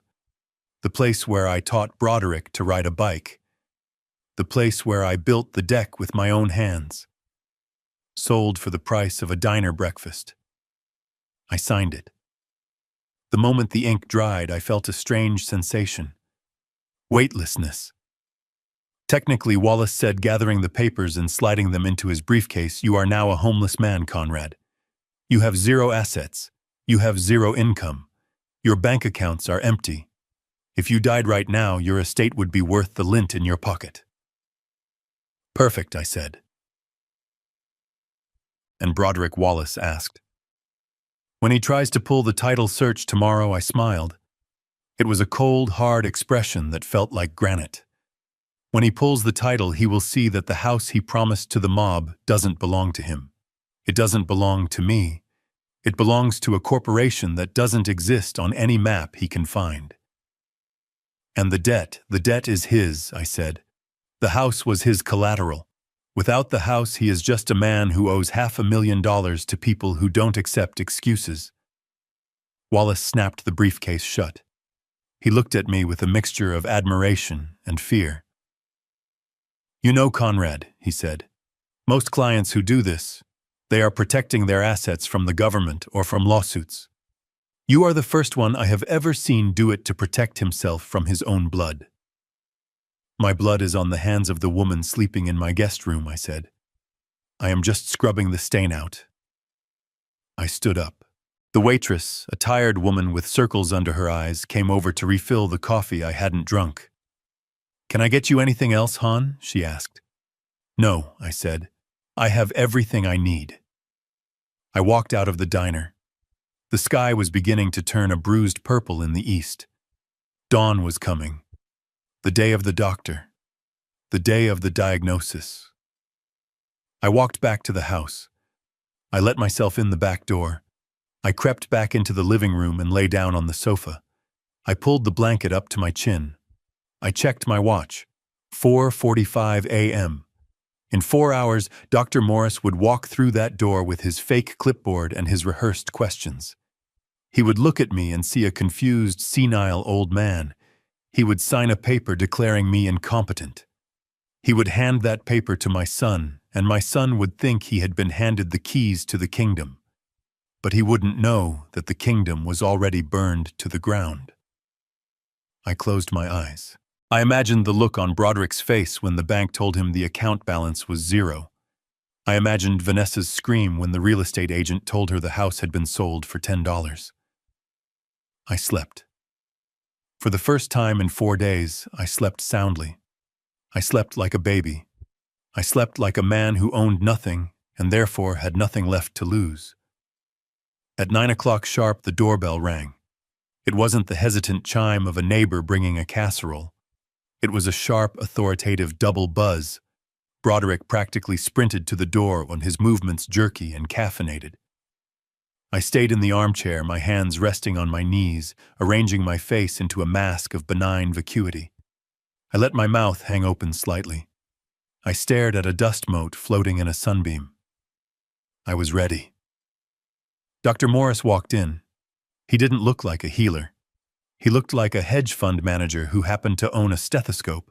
He was wearing a suit that cost more than my first car, and his shoes were polished to a mirror shine that seemed out of place on my worn entryway rug. He carried a leather portfolio, not a medical bag.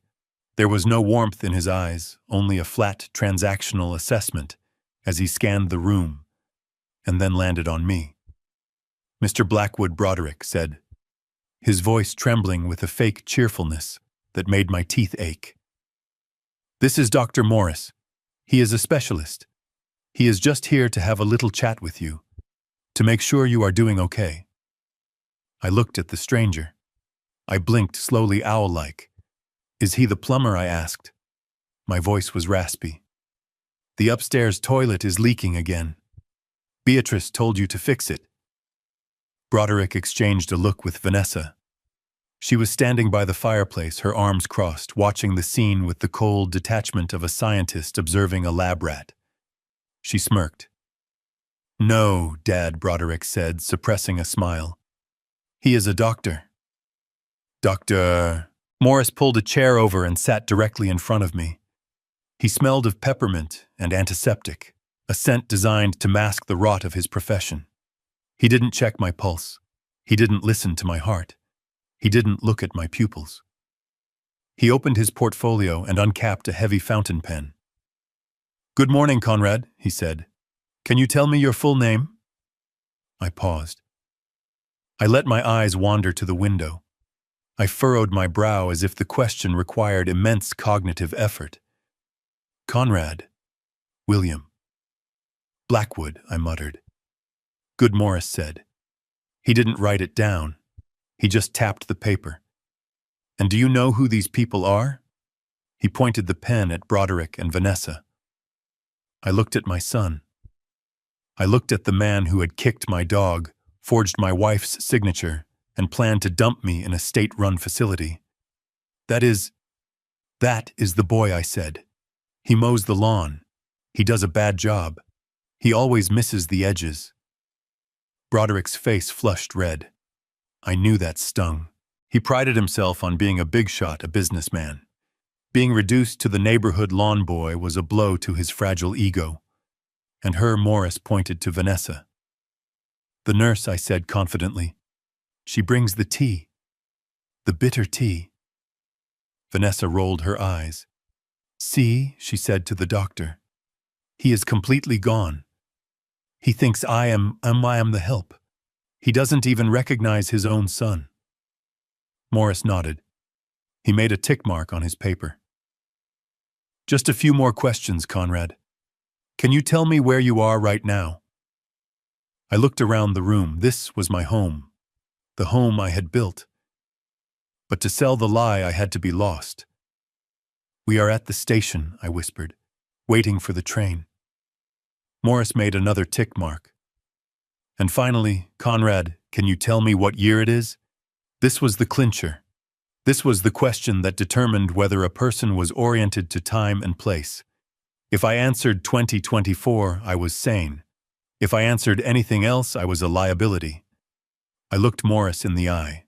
I let a tear leak out of the corner of my eye. I made my voice tremble with a heartbreaking sincerity. "It is 1975, I said. Gerald Ford is president, and I have to hurry. Beatrice is pregnant. She is having the baby today. I have to get to the hospital." The room went silent. 1975 was the year Broderick was born. It was the year my life changed. It was the year I promised to protect that boy with my life. And now I was using that memory to seal his fate. Morris closed the portfolio. He stood up. He didn't look at me again. He looked at Broderick. "It is textbook," Morris said. "Advanced vascular dementia with retrograde amnesia. He is disoriented, delusional, and completely detached from the present reality. He is a danger to himself. He cannot manage his own affairs. He cannot manage his hygiene. He certainly cannot manage an estate." Broderick let out a sound that was half laugh, half sob. It sounded like relief. "So you will sign it?" Broderick asked. Morris pulled a document from the folder. "Certificate of incapacity." "I need the fee," Morris said softly. Broderick reached into his pocket. He pulled out a thick, white envelope. It was bulging. $5,000 in cash.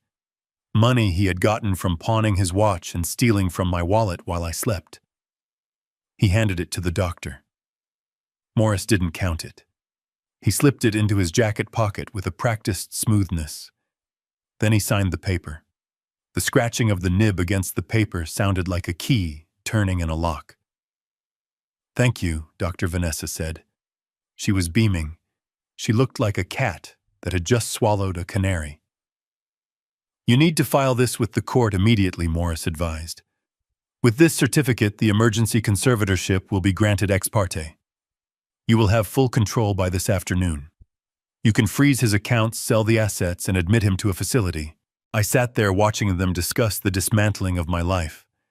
They were talking about me as if I were a piece of furniture to be put into storage. Morris left without saying goodbye to me. The door closed. Broderick held the paper in his hands. He stared at it. He looked like a man who had just found a winning lottery ticket in the gutter. "We did it," he whispered. "Ness, we did it." Vanessa walked over to him. She kissed him on the cheek. It wasn't a kiss of affection. It was a kiss of ownership. "Sign the application." "Broderick," she said. "Right now. Upload it to the court portal." Broderick went to the dining room table. He spread out the papers. The application for conservatorship. The petition that would strip me of my rights, my voice, and my dignity. He picked up a pen. He didn't hesitate. He didn't look at me sitting in the armchair, lost in 1975. He didn't think about the baseball games, the graduation ceremonies, the times I had bailed him out. He signed his name, Broderick Blackwood, conservator. Then he pulled out his phone. He took a picture of the document. He tapped the screen furiously. "Sent," he said. "It is filed." He turned to me. The mask of the concerned son dropped completely. His face twisted into a sneer of pure, unadulterated triumph. He walked over to me. He leaned down, his face inches from mine. He smelled of sweat and victory. "Hey, Dad," he said loudly. "Can you hear me in 1975? I blinked at him. "You are retired, Dad," he laughed. "You are officially retired. And guess what? I am the boss now. I own the house. I own the money. I own you." Vanessa laughed from the doorway. "Don't be mean, baby. He doesn't understand." "Oh, he understands enough," Broderick said. He stood up and stretched, his joints popping. He looked at the room.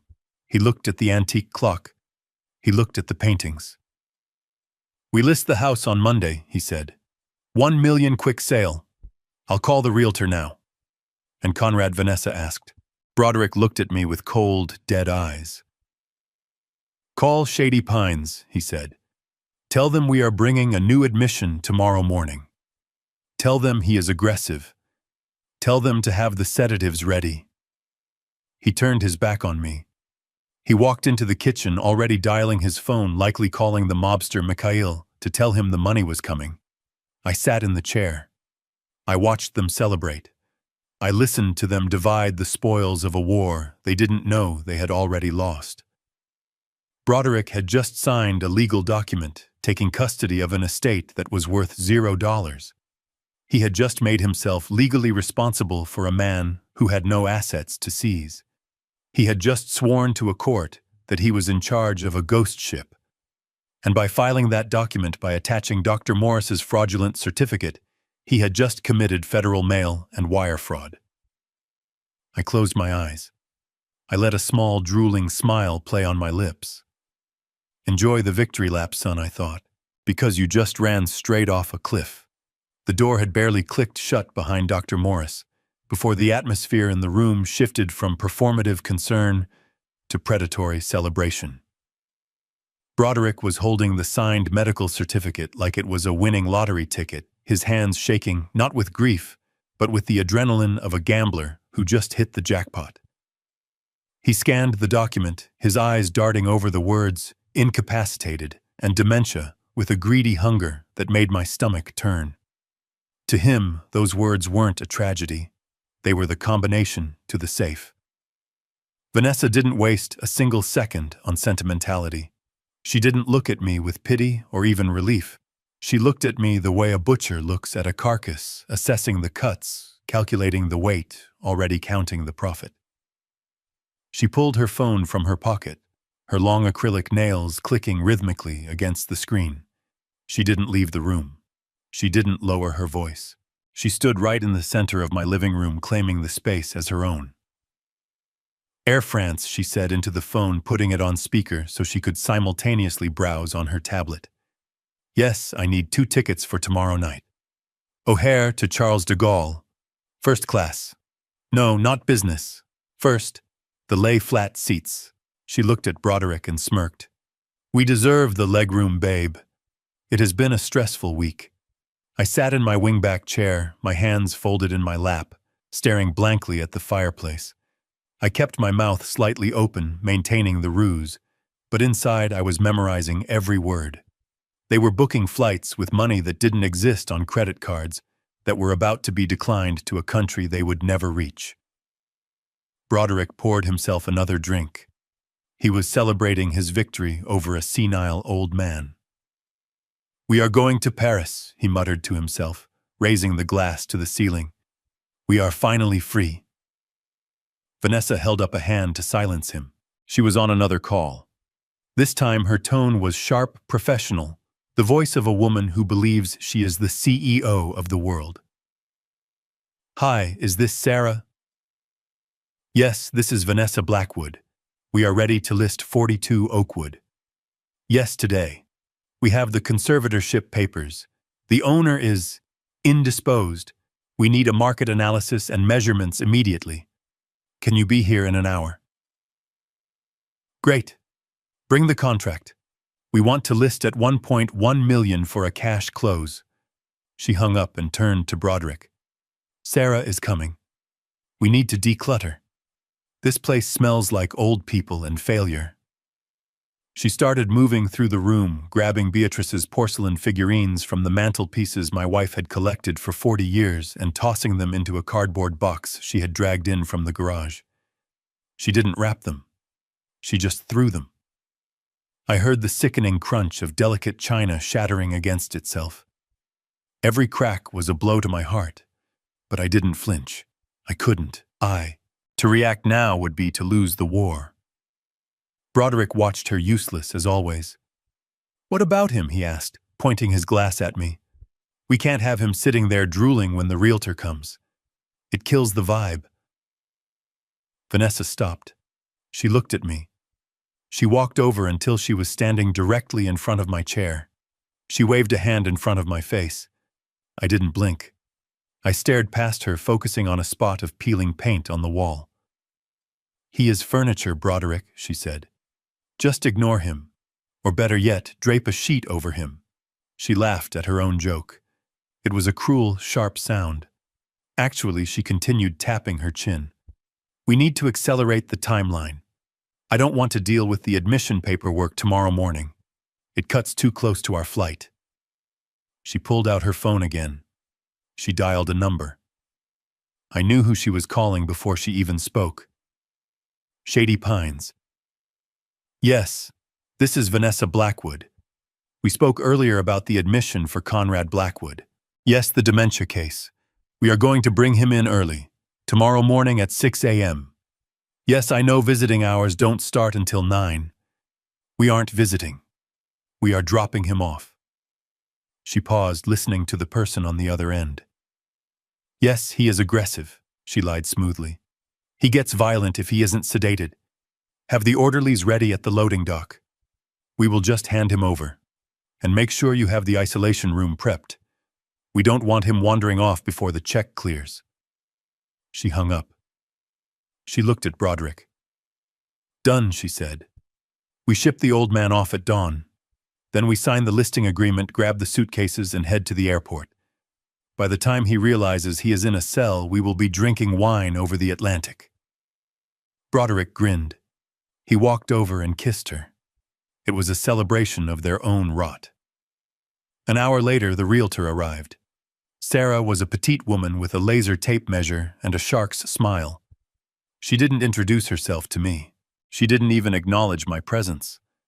Vanessa had clearly briefed her that the owner was non compos mentis. They moved through the house like a demolition crew. Sarah held the laser device against the walls, the little red dot dancing across the family photos, across the furniture, across my chest. Dining room is 14 by 12, Sarah announced. Good size. We should stage it. Get rid of this heavy table. It is dated. That table was mahogany.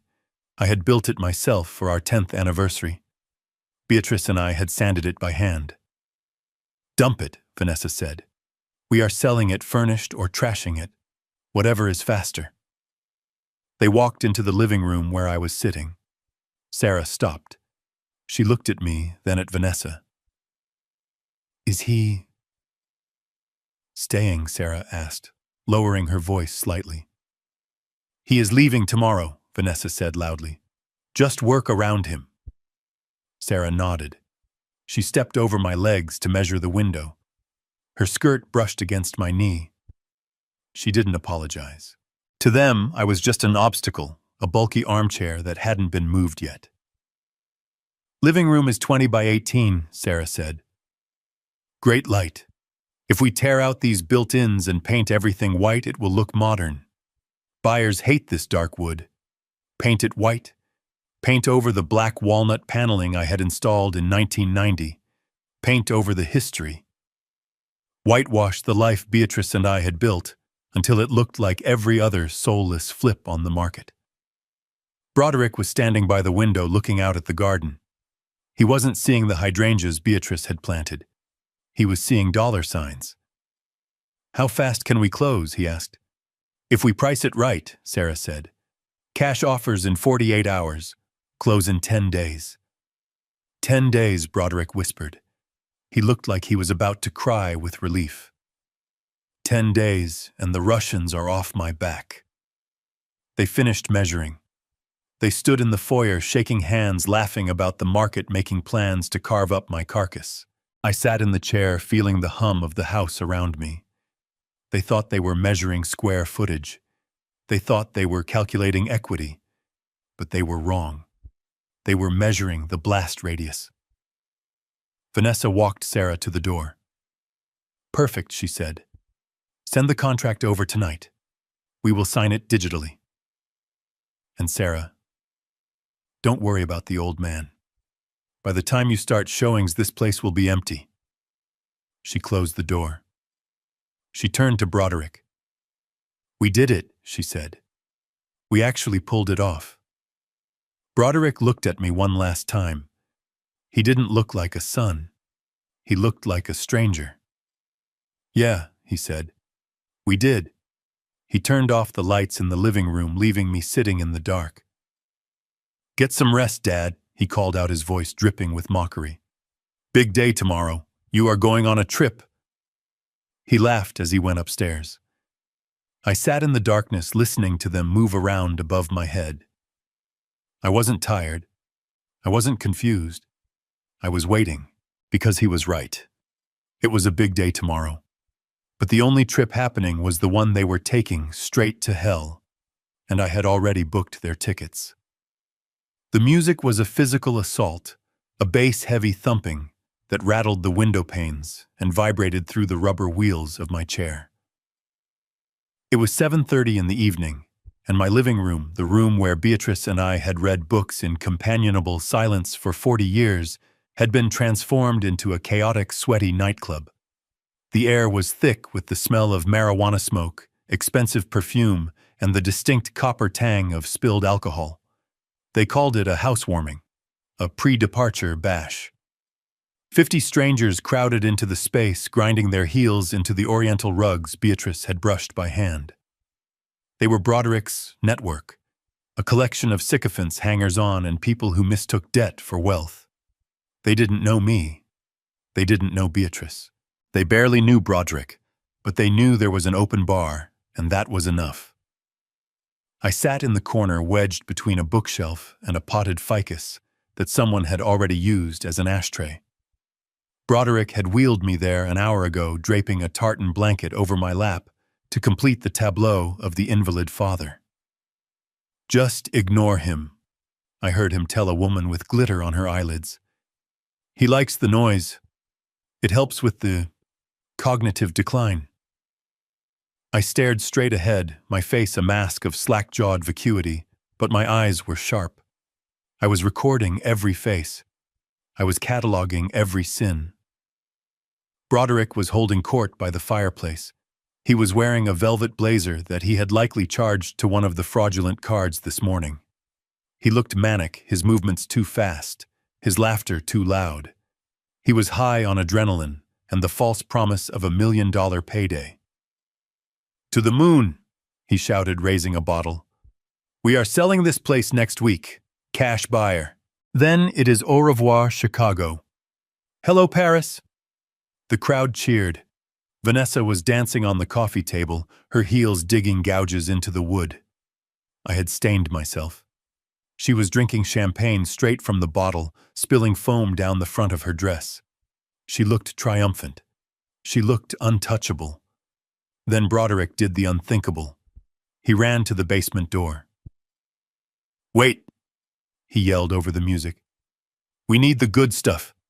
The old man has a cellar full of dust collectors. Let's breathe some air into them."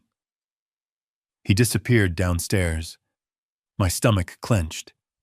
He came back up carrying armfuls of bottles. My 1982 Bordeaux, the vintage port from our wedding year. Bottles I had saved for decades, waiting for a milestone worthy of their opening. He didn't use a corkscrew. He smashed the neck of the first bottle against the brick of the fireplace. Glass shattered. Wine exploded onto the hearth. "Drink up!"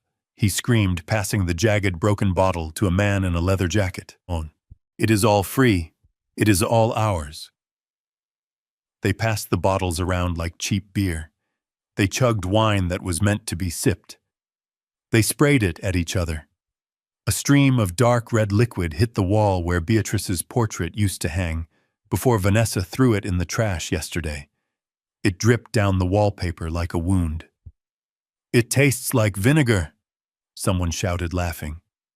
"Who cares?" Broderick yelled back. "It costs $500 a bottle. Pour it on the floor. We can buy more." He upended a bottle of Barolo and poured it deliberately onto the carpet, drawing a circle around Vanessa's feet as she danced. She squealed in delight, kicking up pink wine-stained froth.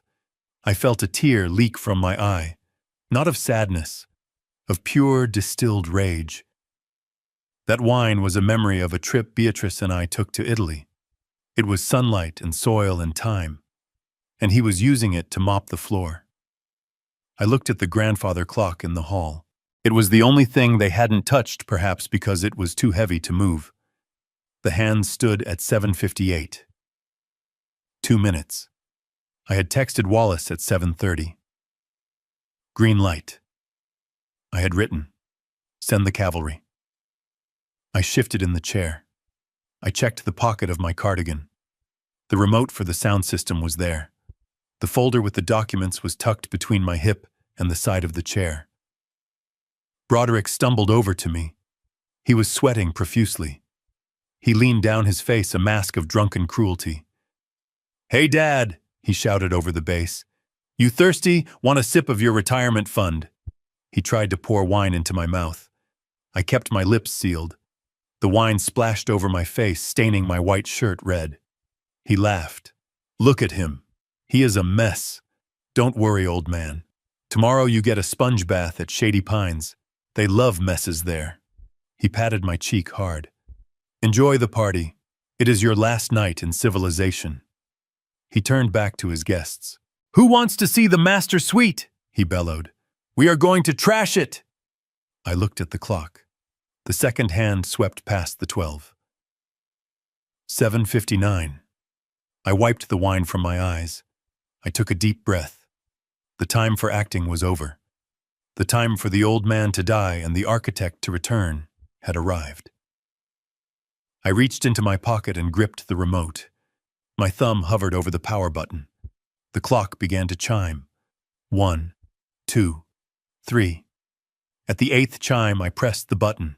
The music cut out instantly. The silence that followed was more violent than the noise. The shouting died down. 50 heads turned confused, looking for the source of the interruption. Broderick turned around, angry. "Who killed the music, Vanessa? Did you hit the—" He stopped. I was standing up, I had kicked the blanket away. I was standing tall, my spine straight, my eyes clear and cold as a winter morning. I wasn't shaking. I wasn't drooling. I was walking toward the center of the room, stepping over the wine puddles with deliberate precision. "The party is over," I said. My voice wasn't a whisper. It was a command. Broderick's jaw dropped. "Dad." "What? What are you doing?" I walked past him. I walked to the stereo system and ripped the power cord out of the wall, sparking a small flash of blue light. I turned to face the room. "Get out," I said to the guests. "All of you, now." "Who is this guy?" someone shouted. "I am the man who owns this house," I said. "And the police are 2 minutes away." Broderick stepped forward, his face twisting from confusion to aggression. "Sit down, Dad. You are having an episode. Someone grab him." "Don't touch me," I snapped. The authority in my voice froze him in his tracks. I reached into the chair and pulled out the thick manila envelope I had hidden there. I threw it onto the wine-stained coffee table. It landed with a heavy thud. "You wanted the paperwork, Broderick?" I said. "Here it is. Happy birthday." The grandfather clock in the hallway struck the first note of 8 o'clock. It was a deep, resonant chime that I could feel in my chest, a vibration that synced with the pounding of my own heart. It was the bell tolling for the end of the masquerade. For 4 days I had hunched my shoulders. I had shuffled my feet. I had slurred my speech and let my hands tremble until my own muscles ached from the tension of holding the pose. I had played the role of the victim, the Mark the senile old fool ripe for the picking. But as the clock chimed, I let it all go. I pushed the heavy wool blanket off my lap. It slid to the floor, a heap of tartan fabric that had been my shield. I placed my hands on the armrests of the wheelchair. I didn't push up weakly. I didn't struggle. I engaged my core, the same core that had climbed scaffolding and walked steel beams for 40 years, and I stood up. I rose to my full height, 6 feet and 1 inch. My spine straightened, the vertebrae stacking one on top of the other, locking into a posture of absolute unyielding command. The pain in my knees, the stiffness in my back, it all evaporated under the heat of the adrenaline flooding my system. I took a step forward, then another. The party was still raging around me.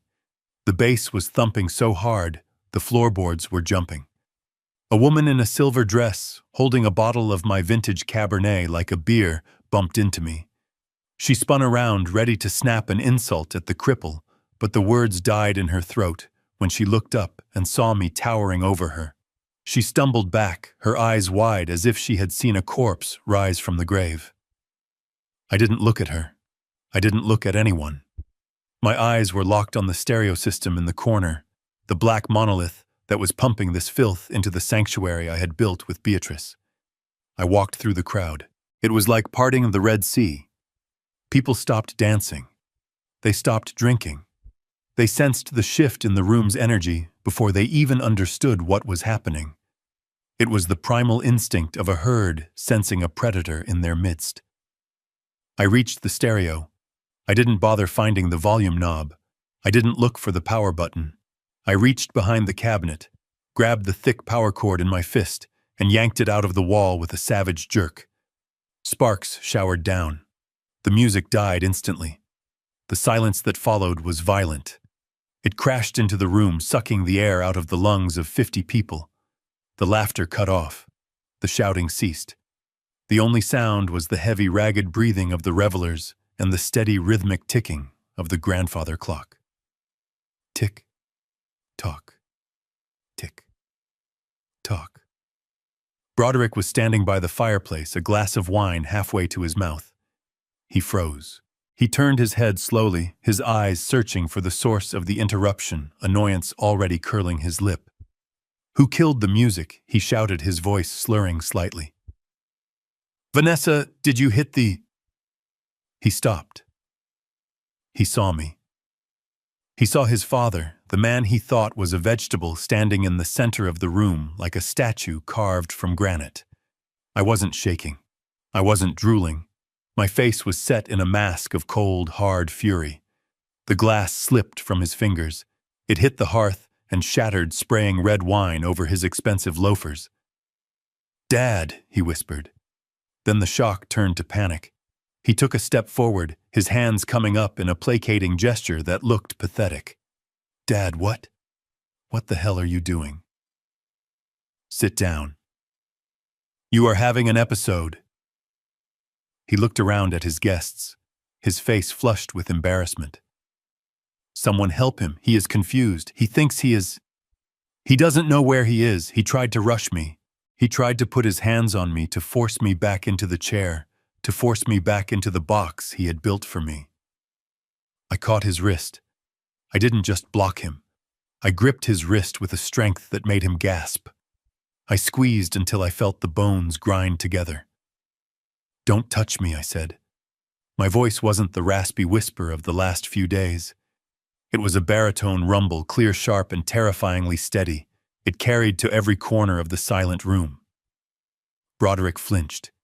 He tried to pull away, but I held him fast. He looked into my eyes, and for the first time he saw the truth. He saw that the fog was gone. He saw that there was no dementia. There was only judgment. He pulled his arm free and stumbled back, rubbing his wrist. He looked at Vanessa, who was standing on the coffee table, her mouth open in a silent scream of confusion. "What is happening?" Broderick yelled, his voice cracking. "Dad, sit down." "You are ruining the party," and I looked at him. I looked at the wine stains on the carpet. I looked at the strangers desecrating my home. "I am not ruining the party," I said. I reached into the pocket of my cardigan and pulled out the thick envelope I had been guarding. I slapped it onto the coffee table with a sound like a gunshot. "I am taking out the trash." The words hung in the air, heavy and absolute. I looked around the room, making eye contact with the strangers who had been drinking my wine and laughing at my expense. "The party is over," I announced. "This is private property, and you are all trespassing." A man in a leather jacket stepped forward, sneering. "Who is this geezer, Broderick? Get your old man under control." I turned my head slowly to look at him. "I am the man who owns the roof over your head," I said, "and the police are 2 minutes away. If you are not out of my house by the time they get here, you will be leaving in handcuffs." The room erupted into chaos. But I didn't move. I stood my ground, the master of my domain, watching the rats scurry as the lights finally came on. "You like screens, don't you, Vanessa?" I asked, my voice cutting through the murmurs of the confused crowd. I walked over to the massive 85-inch television mounted above the fireplace. It was the centerpiece of the room, the altar they worshipped at. I pulled the HDMI cable from the cable box and plugged it into my laptop, which I had placed on the side table moments before. The screen flickered black, then blue, then resolved into a sharp, high-definition image. It was the night vision footage from 3 weeks ago. The timestamp in the corner read 11:42 p.m. The room on the screen was undeniable. It was the master bedroom upstairs. The woman in the bed was Beatrice, frail and terrified. The woman standing over her wearing a silk robe that belonged to my wife was Vanessa Broderick, stepped forward, squinting. "What is this?" he demanded. "Is that Mom?" "Watch," I commanded. I hit play. The audio boomed through the speakers. I had just reconnected. The sound of Vanessa's voice, shrill and cruel, filled the living room. "You are useless," she hissed on the recording. "Broderick is drowning in debt because of you. Why don't you just die and save us the trouble?" A collective gasp swept through the room. The guests, the strangers who had been drinking my wine and trashing my home, suddenly looked sober. They stared at the screen in horror, watching as Beatrice gasped for air, reaching for her heart. Medications watching as Vanessa stood there, arms crossed, waiting for her to stop moving. Vanessa screamed. It was a sound of pure animal panic. "Turn it off! It is fake! It is a deep fake!" He made it up. She lunged for the laptop. But I was faster. I slammed the lid shut. But the image was already burned into 50 pairs of retinas. The silence in the room was heavy, thick with judgment. The woman in the silver dress who had bumped into me earlier covered her mouth with her hand. You let her die, she whispered. You killed her, Broderick stood frozen. He looked at Vanessa, then at the blank screen, then back at Vanessa. His face was pale, his mouth opening and closing like a fish on a hook. Ness, he stammered. You said she died in her sleep. You said you found her in the morning. She lied, I said coldly. Just like she lied about the birthday trip. Just like she lied about loving you, Vanessa turned on him, desperate, defensive. It was an accident, Broderick. She was old. It was her time. I was just trying to help us, help you get the money. The money, I repeated. The money you were so eager to spend. Let us talk about the money. I reached into the envelope on the coffee table and pulled out the second document. It was a bank statement, a printout of the joint account Broderick shared with Vanessa, the one I had been secretly monitoring for months. I highlighted a series of transactions in bright yellow marker. I walked up to Broderick and shoved the paper against his chest. Read it, I said. Broderick looked down. His eyes scanned the lines, transaction after transaction, wire transfers, Venmo payments, cash withdrawals, all going to one. Name Rico Hernandez. Who is Rico? Broderick asked, looking up, his brow furrowed in confusion. Vanessa went white. She took a step back, her heels wobbling on the carpet. He is nobody, she said quickly. Just a trainer, my tennis instructor, $150,000 for tennis lessons, I asked. My voice was dry, devoid of emotion. $150,000. Broderick, that is the bridge loan you needed. That is the liquidity crisis. That is the money you stole from your mother's retirement fund, laundered through your wife's account, and sent directly to her boyfriend in Miami. Broderick looked at the paper again. Then he looked at Vanessa. The realization hit him like a physical blow. It wasn't just greed, it was humiliation. He had been cuckolded. He had been played. He had sold his soul to pay for his wife's lover to live in luxury. Rico, he whispered. The guy from the gym, the guy you said was gay. He is not gay, Vanessa, I said. He is 24 years old, and he just bought a Porsche with your inheritance something inside. Broderick snapped. It was a primal, ugly break. He dropped the paper. He let out a roar, a sound of pure, inarticulate rage, and lunged at her. He didn't see his wife anymore. He saw the thief. He saw the betrayal. You bitch, he screamed, grabbing her by the shoulders and shaking her so hard her head snapped back. You gave him my money, my money. Vanessa clawed at his face, screaming for help. The guests backed away, terrified, knocking over chairs and lamps. It was chaos, it was violence, it was the ugly truth of their marriage exposed for everyone to see. I didn't intervene. I let them tear each other apart for a moment, let them feel the physical manifestation of the rot they had cultivated.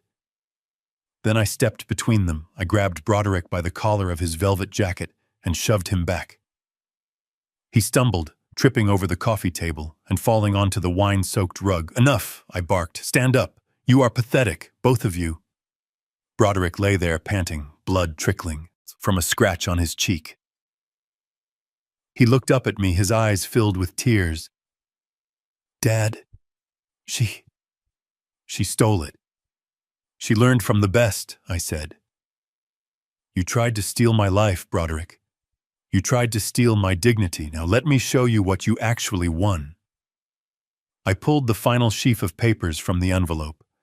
I held them up like a judge holding a verdict. You think you own this house, I said. You think you have a power of attorney signed by Dr. Morris? You think you are in charge? I threw the papers into the air. They fluttered down around Broderick like snow. The house is sold, I said. I transferred the deed yesterday morning to a holding company. It belongs to Phoenix LLC. I am the president. You are trespassing on corporate property. Broderick picked up a sheet of paper. It was the quitclaim deed. The purchase price was $10. His eyes bulged. $10. You sold it for $10. And the trust, I continued. The $8 million in assets, the portfolio, the offshore accounts. It is all gone, Broderick. Moved it into an irrevocable charitable trust yesterday. The beneficiaries are the Stroke Association and a dog shelter. You get nothing, not a cent, not a brick, not a single bottle of wine. Vanessa was sobbing now, sitting on the floor, clutching her torn dress. You can't do that. We have rights, we have the medical certificate, Dr. Morris said. You were incompetent. Yes, Dr. Morris, I said. I almost forgot. I grabbed the remote control again. I pointed it at the TV. I switched the input to the local news channel. It was live. The banner at the bottom of the screen read, "Breaking news, FBI raids medical practice." On the screen, a reporter stood in front of a familiar office building. Flashing red and blue lights illuminated the scene. Two agents were leading a man in handcuffs toward a black SUV. The man was trying to hide his face, but there was no mistaking the expensive suit, the polished shoes, or the terrified eyes. It was Dr. Morris. Local authorities, in conjunction with the FBI, have arrested Dr. Allen. Morris, the reporter said, uncovering a massive fraud ring involving falsified medical records, elder abuse, and the illegal sale of prescription narcotics. Morris is accused of taking bribes to declare healthy seniors incompetent, facilitating the theft of millions in assets. I looked down at my son and his wife. They were staring at the screen, their mouths open, their faces drained of color. Your golden ticket just got arrested, I said. The certificate he signed is void. The power of attorney is worthless. You don't have guardianship. Broderick, you have a receipt for a bribe paid to a federal felon, and I sent the copy of that receipt to the FBI this morning. Broderick looked at me, terror finally replacing the rage. Dad, he whispered. Dad, please, you sent it to the FBI. I didn't answer. I heard sirens in the distance growing louder, getting closer. They weren't coming for the doctor this time. They were coming for the party. I looked at my watch. It was 8:10. Checkmate, I said. The wail of sirens outside was not a warning. It was a crescendo. The strobe lights of the patrol cars cut through the living room windows, painting the walls in violent, alternating flashes of red and blue. The guests who had been so arrogant moments before were now scrambling like rats on a sinking ship, overturning chairs and slipping on the wine-soaked carpet, in their desperation to escape the blast radius, but the front door was already blocked. A phalanx of uniformed officers marched into the foyer, their boots heavy on the hardwood Beatrice had polished for decades. They didn't ask questions. They didn't look confused. They moved with the precision of a team that had been briefed with irrefutable evidence. I stood by the fireplace, the eye of the storm, watching the chaos unfold with the detached calm of a demolition expert watching the charges blow. That is her, I said, pointing a steady finger at Vanessa. She was trying to crawl behind the sofa. Her designer dress ruined her face, a mask of smeared mascara and terror, too. Officers descended on her, pulling her to her feet, roughly. Vanessa shrieked, kicking and spitting like a feral animal. Get off me! Do you know who I am? I am the victim here. He is crazy. My father-in-law is senile. He is making it up. Save it for the judge. Lady, one of the officers growled, spinning her around, the cold, metallic click of handcuffs ratcheting tight. Cut through her screams, Vanessa Blackwood. You are under arrest for the aggravated abuse and depraved indifference resulting in the death of Beatrice Blackwood. We have the video evidence secured. She thrashed her eyes wild, looking for anyone to save her, Broderick. Help me, tell them we were just trying to help, but Broderick wasn't looking at his wife. He wasn't looking at the police. He was staring past the commotion toward the open front door where the cold night air was rushing in. Standing in the threshold, illuminated by the flashing lights, were two men who definitely did not belong to the police force.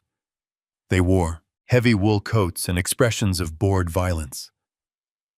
One of them I recognized from the surveillance photos Wallace had shown me. It was the collector for the syndicate.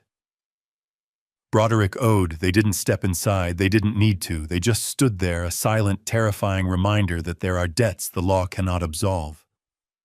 Broderick saw them. His face went from pale to a translucent, sickly gray. He knew the police would take his freedom, but those men waiting in the shadows would take his life. The bridge loan he had promised to repay by midnight was defaulted. The collateral. My house was gone. Broderick let out a sound that wasn't quite human. It was the whimper of a broken animal. He stumbled backward, retreating from the door, retreating from the men, retreating from the reality crashing down on him. He turned and saw me standing there. The only solid thing left in his dissolving world. He didn't walk. He collapsed. His knees hit the floor with a bone-jarring thud. He crawled toward me, his hands reaching out, grasping at the hem of my cardigan, his fingers staining the wool with the wine he had spilled. Dad. He sobbed, his voice high and thin, terrified. Dad, please, you have to stop them. You have to pay them. They are going to kill me. Dad, look at them. I looked at the men in the doorway. They met my gaze. I didn't blink. I didn't flinch. I simply shook my head once, a gesture of dismissal. Not my debt, not my house, not my problem. The men turned and vanished into the night, but the threat remained hanging in the air, heavier than the smoke. Broderick clawed at my legs, burying his face in my knees. Dad, please, I am sorry. I am so sorry. I will do anything. Just give me the money, undo the trust, sign the house back over. I will be good. I promise I will be the son you wanted. Just save me. He was invoking the bond he had severed. He was pleading to the father he had tried to erase. I looked down at the top of his head. I remembered the day he was born. I remembered promising to protect him from the world. But you cannot protect a man from himself. I reached down and pried his fingers off my sweater one by one. I don't have the money, Broderick, I said. My voice flat, cold, iron. I gave it all away, and even if I had it, I wouldn't spend a dime to buy you another day of lies. But I am your son, he wailed, raising his tear-streaked face to mine. I looked him in the eye and saw nothing but a stranger, a parasite who had consumed everything love had to offer and demanded more. My son died 3 days ago, I said, when he chose a yacht over his mother's funeral. You are just a man, trespassing on private property. I looked at the officer standing nearby. Officer, I said, remove him. He is bothering me, as the police hauled him up screaming and begging. I turned my back. I walked to the window and watched the flashing lights, knowing that for the first time in years, the house was finally clean. The heavy oak door clicked shut, severing the sound of my son's screams, as if I had cut a wire. The flashing blue lights painted the foyer walls in a rhythmic strobe, but the noise was gone. Broderick was gone. Dragged into the back of a squad car, still begging for a salvation that did not exist. I didn't watch him go. I didn't look through the peephole. I simply